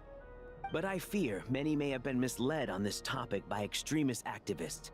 To clarify, Project Stuja is not the root cause of the problem. It is merely a framework for resource distribution. The most recent reports all point to Snezhnaya's resilience and adaptability during this period of fine-tuning, and give clear indications that a distribution framework is improving with each iteration. To make drastic adjustments without first considering the risks would likely do more harm than good. It would be a waste of the hard-won experience we've gained to date. Renowned scholar of finance, Arapov spoke up to clarify the fiscal logic, clearly alluding to social organizations like the Rokot in his words. With the notorious Lelek still active to this day, should the Rokot be held responsible? No, there is someone else to blame.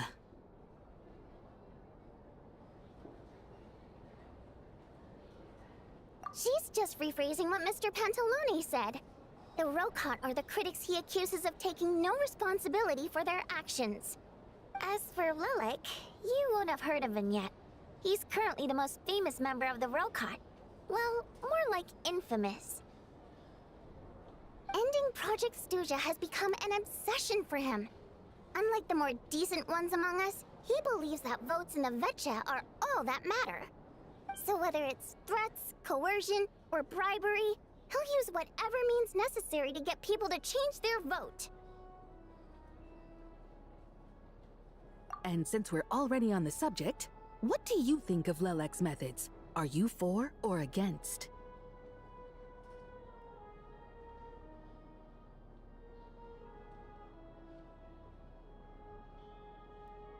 Well, whatever the story is, his actions benefit us all. We stand with Lelek. At least someone here wants to take this discussion seriously. I've been considering that issue myself. What you really need is more precise regional data, right? I think it would be easiest to let the Fatui handle it, since they're already in charge of Crystal shipments anyway. We may as well get them to collect some data while they're at it. Whatever you need, you can ask the Fatui to look into it for you. In terms of supervision, I think the Druzhna would be a good fit. I had hoped to discuss this with Miss Vesna, but sadly, she's not present. I will be happy to take a note of your suggestions and present them to Commander Vesna for a decision upon her return. The Commander has always taken a keen interest in Project Stuja. However, given the Druzhna's demanding workload, I'm afraid it may prove difficult for them to provide any practical support. Let us refrain from jumping to conclusions until a concrete and actionable plan is in place. My apologies, Lord Rooster. There are numerous issues to address here, including manpower, time sensitivity, and reporting lines. Nevertheless, I support drafting a proposal. Follow the usual procedure, and it can be raised as a new motion for all parties to evaluate at the appropriate time. In that case, I'd like to share one thought before the proposal is drafted. The issue of time sensitivity was raised just now, which I presume relates to the official reports. In fact, the Energy Commission already collects regular statistics on each urban center and its surrounding area. Would these be of any use? That's a good idea. I read every issue of Svietlolaidovka's report, and although my focus is mostly on the section about equipment operation, the energy consumption statistics also yield a lot of insights. Be that as it may, does no one see an issue with using local data to determine crystal quotas? In the long term, it seems like a very risky solution. Not if they are used purely for reference. So long as we have the report from the Northland Bank's headquarters to corroborate it, no one will be able to fool me. Very well then. It appears that this arrangement is acceptable to all parties. Yeah, sounds good to me. The members reached a provisional consensus on the issue of improving treatment for Fatui soldiers.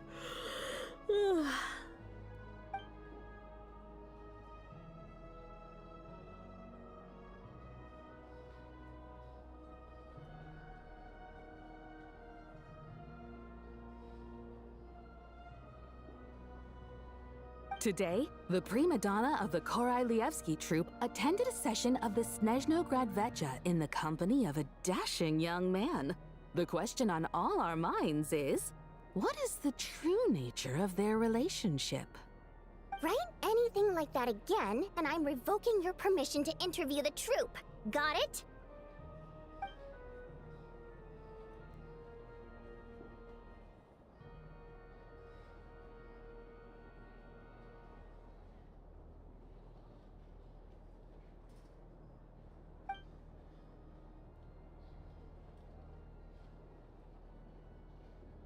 Now then, if there are no further contributions from those present, we shall proceed to the final vote. Hey, check it out!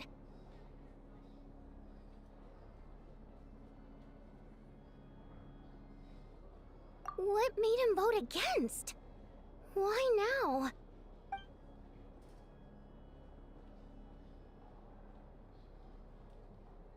The votes have been tallied.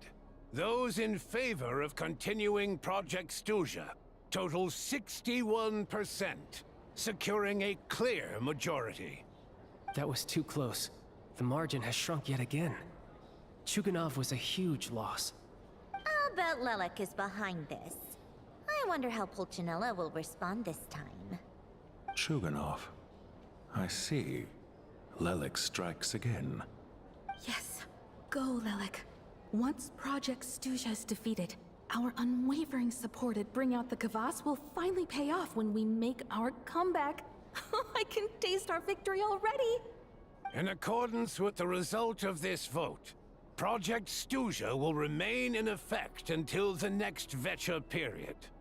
Finally, may I remind us all, we debate only for the greater glory and solidarity of our nation. May the aurora shine ever on, and the tundra always stand firm. The session is concluded.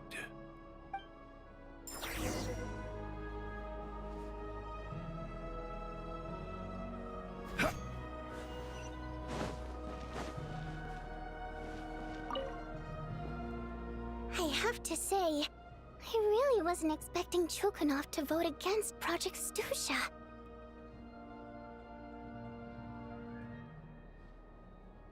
Well, in principle, Snezhnaya's business and political elites ought to be the ones least likely to oppose it.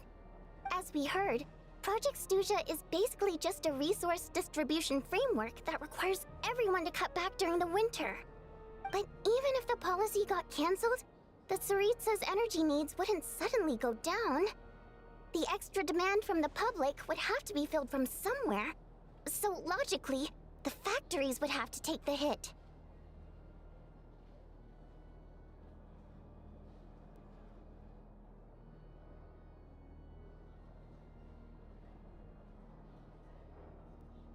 I got a letter from Mr. Mitya just before today's session.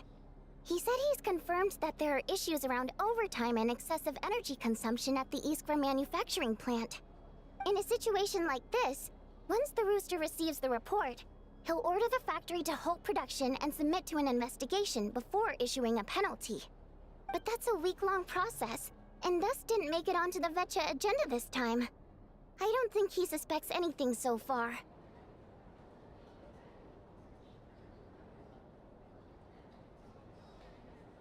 Exactly. And as you know, he's a very selfish person. I was originally gonna try and flip him after he received notice of the official sanctions. My plan was to convince him that the whole thing was completely unfair. Rather than just sit back and take the hit while his factory stopped production, he'd be better off voting to end Project Stusha. At least that way, no one else would be able to make any money either, because all the factories would suddenly have more limited energy to work with. But now, he's already voted against it, which means someone must have used more forceful means to change his vote, just like with everyone else who flipped.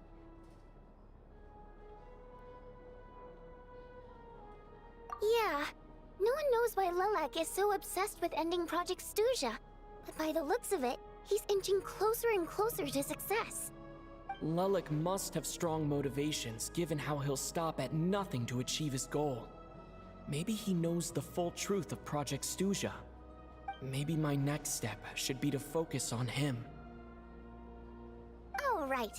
What are your plans for the rest of the day? Shall we head out? Hey, comrade.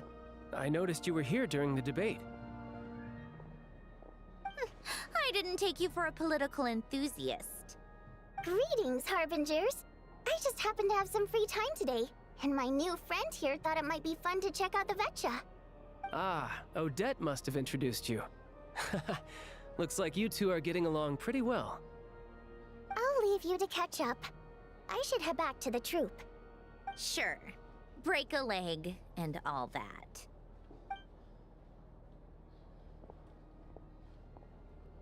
Thought it might be fun to check out the Vetcha, did you? Things are never that simple with you, Traveler. There's no way you're here for kicks and giggles. Tell me I'm wrong.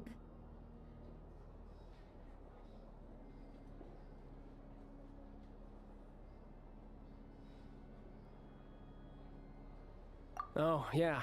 To some, he's a captivating enigma. To others, he's the bane of their existence.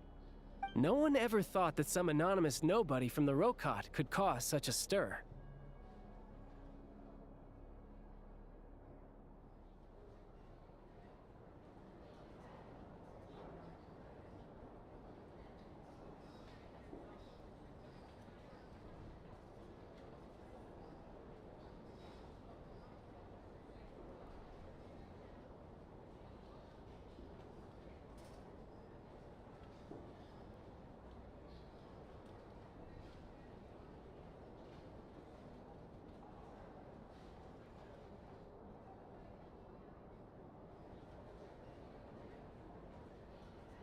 Huh?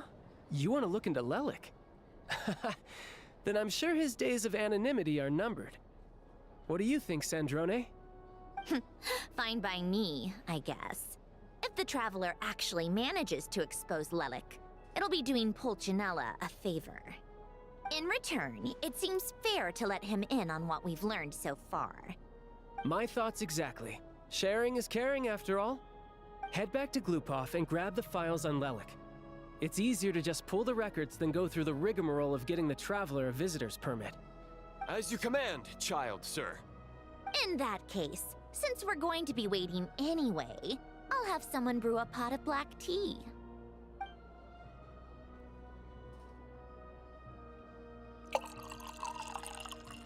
One common thread among the many incidents Lelik has been involved in is that the victims are all too scared to share any real information about him.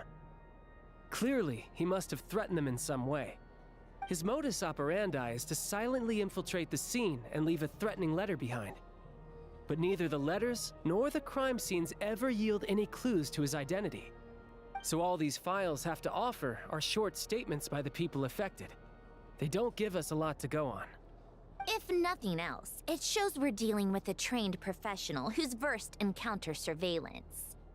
Yes, and to that point, he often strikes in highly secure locations. The victims are high-ranking and influential people who take their personal security very seriously.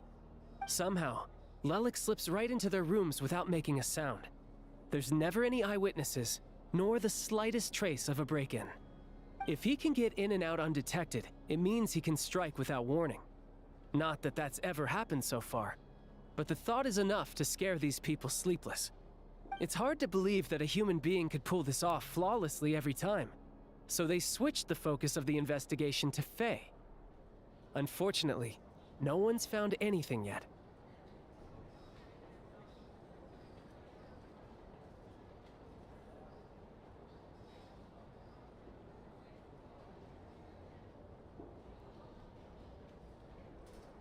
Careful. Don't underestimate me. Although, truth be told, I'd probably find it hard not to blow my cover. Direct confrontation is more my style. We haven't ruled out the possibility of Lelik being human. It's just, there can only be a handful of people in all of Teyvat who'd fit the profile. Faye, on the other hand, plenty would have the ability, but few would have the motive.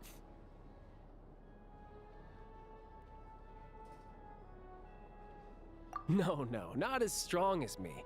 You'll never find the culprit with criteria like that. Let's go with a little weaker than me.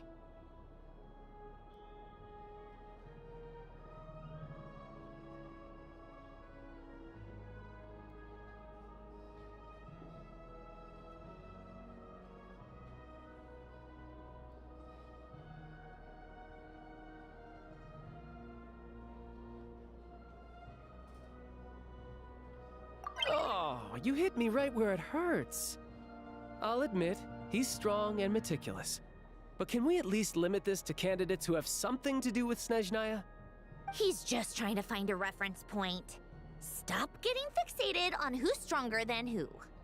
But that's the most important thing. In my opinion, anyway.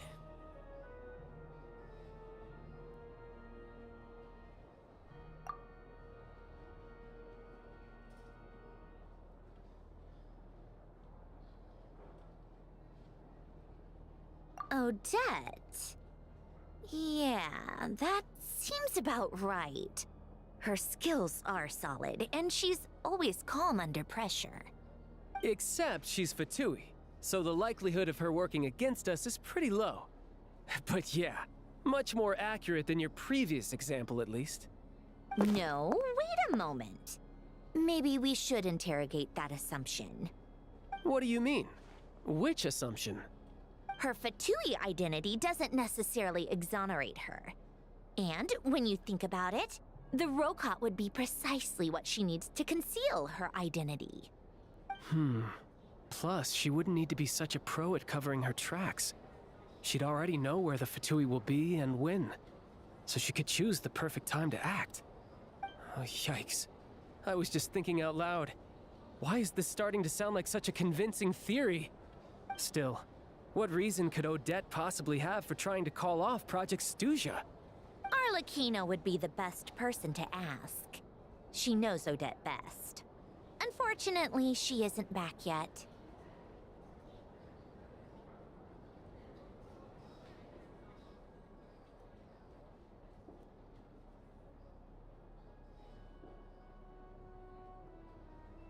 Rosaline used to open up to her in private about her struggles with Odette.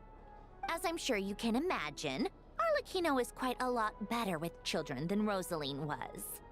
She gave her some tips on how to handle the situation, and Rosaline managed to reach a settlement with Odette before leaving. So I suppose there were at least no lifelong regrets left behind.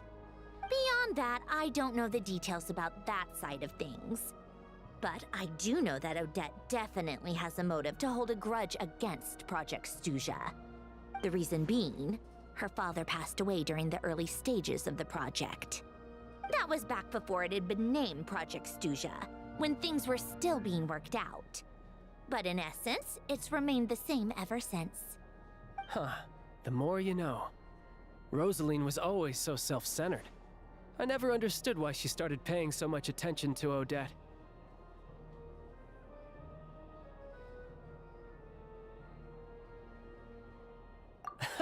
Is that such a surprise?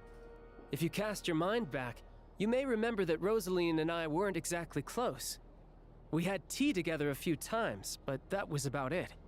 Odette's past is no secret. Her father was a fatus and her mother was a very famous ballerina. On the surface, it looks like she followed right in her parents' footsteps. But the truth is quite a different story. After her father passed away on a mission, her mother was overcome with grief. She broke her leg during a performance and could never dance again. Odette was only interested in ballet at the time, but this tragedy left the family with both breadwinners gone. They could barely make ends meet. Per Capitano's policy, family members of Fatui who died in the line of duty had to be appropriately accommodated and provided with adequate assistance. So, regardless of how Rosaline may have felt about it, it fell to her to resolve the issue of Odette's family's livelihood. In the end, the solution they agreed upon was to have Odette join the Fatui. Right, because the alternative would have been a one-off compensation payment, I guess. In that sense, joining up was definitely the better option. Still, she must have had mixed feelings about it, right? If she doesn't even like the Fatui...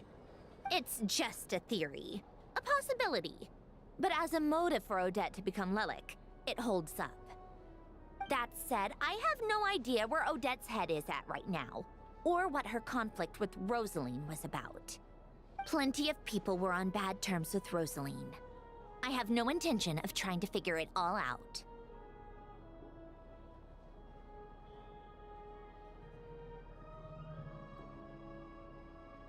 Yes, but there's not much point in discussing that now. Yeah, back to Lelik. Since our investigations so far have turned up next to nothing, we've got nothing to lose by trying a new angle.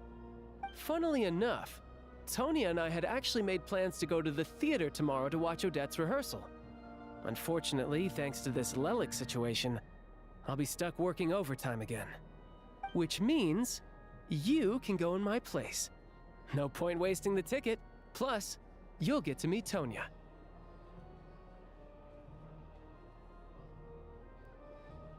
Spirit Seeker. Quite the classic ballet.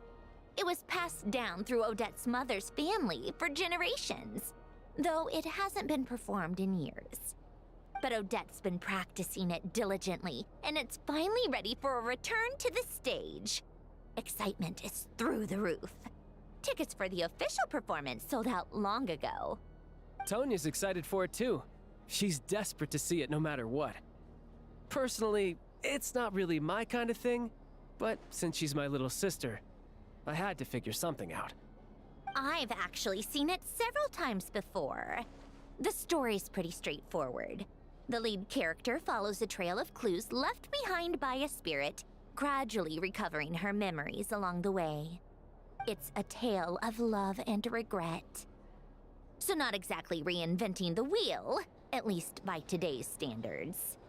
But when that classic melody kicks in and the lead character begins to dance, it always gets me. It really is beautiful.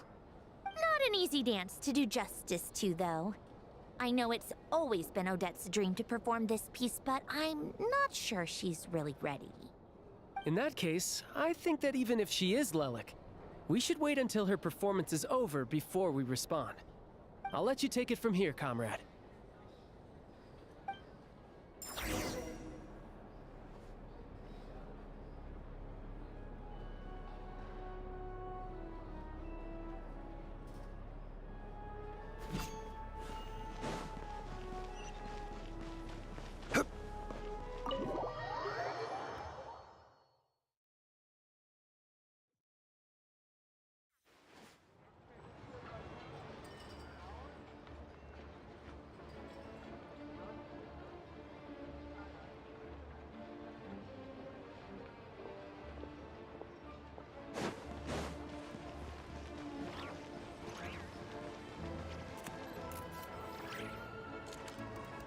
Yeah.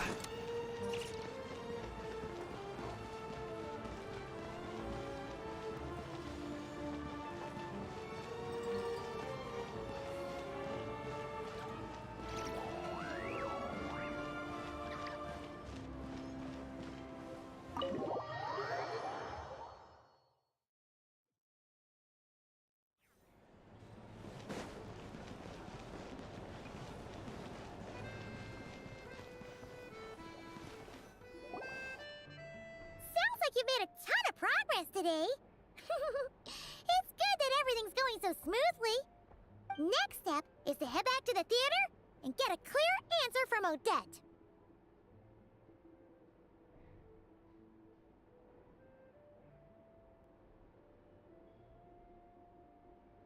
Either way, Paimon doesn't get the sense that she's a bad person. Sure, she might have done some pretty extreme things, but Paimon bet she has her reasons. Maybe this is going too far, but like, with everything she's managed to do so far, wouldn't it make more sense in theory to be even more, you know, heavy-handed? Why leave a letter when she could, well, we know there are plenty of other ways to keep people in line, right? The point is, she could have gone further, but she didn't.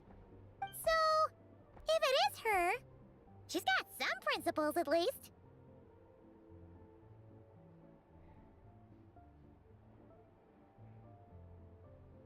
Yeah! Well, all you can do is follow the facts wherever they lead.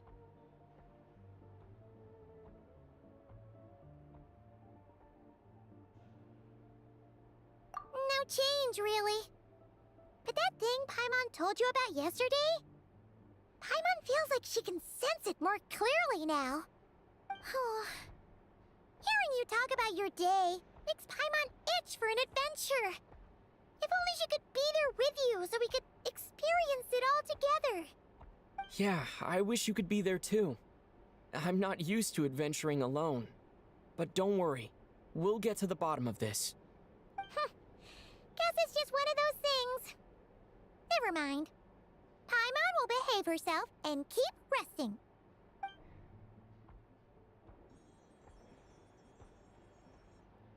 If Odette is Lelik, she may well have inside information on Project Stuja. Her father was involved with the project's early implementation and tragically died in the process. Now, she's dedicated herself to bringing it to an end. It's hard to imagine she could have gotten this far without knowing anything at all about the Tsaritsa's true intentions. When she spoke to us as a member of the Fatui, how much did she let on? And how much was she hiding? Only time will tell. Maybe tomorrow, everything will be answered. Hey look! It's snowing! Could be a tough day ahead. Make sure you wrap up warm tomorrow.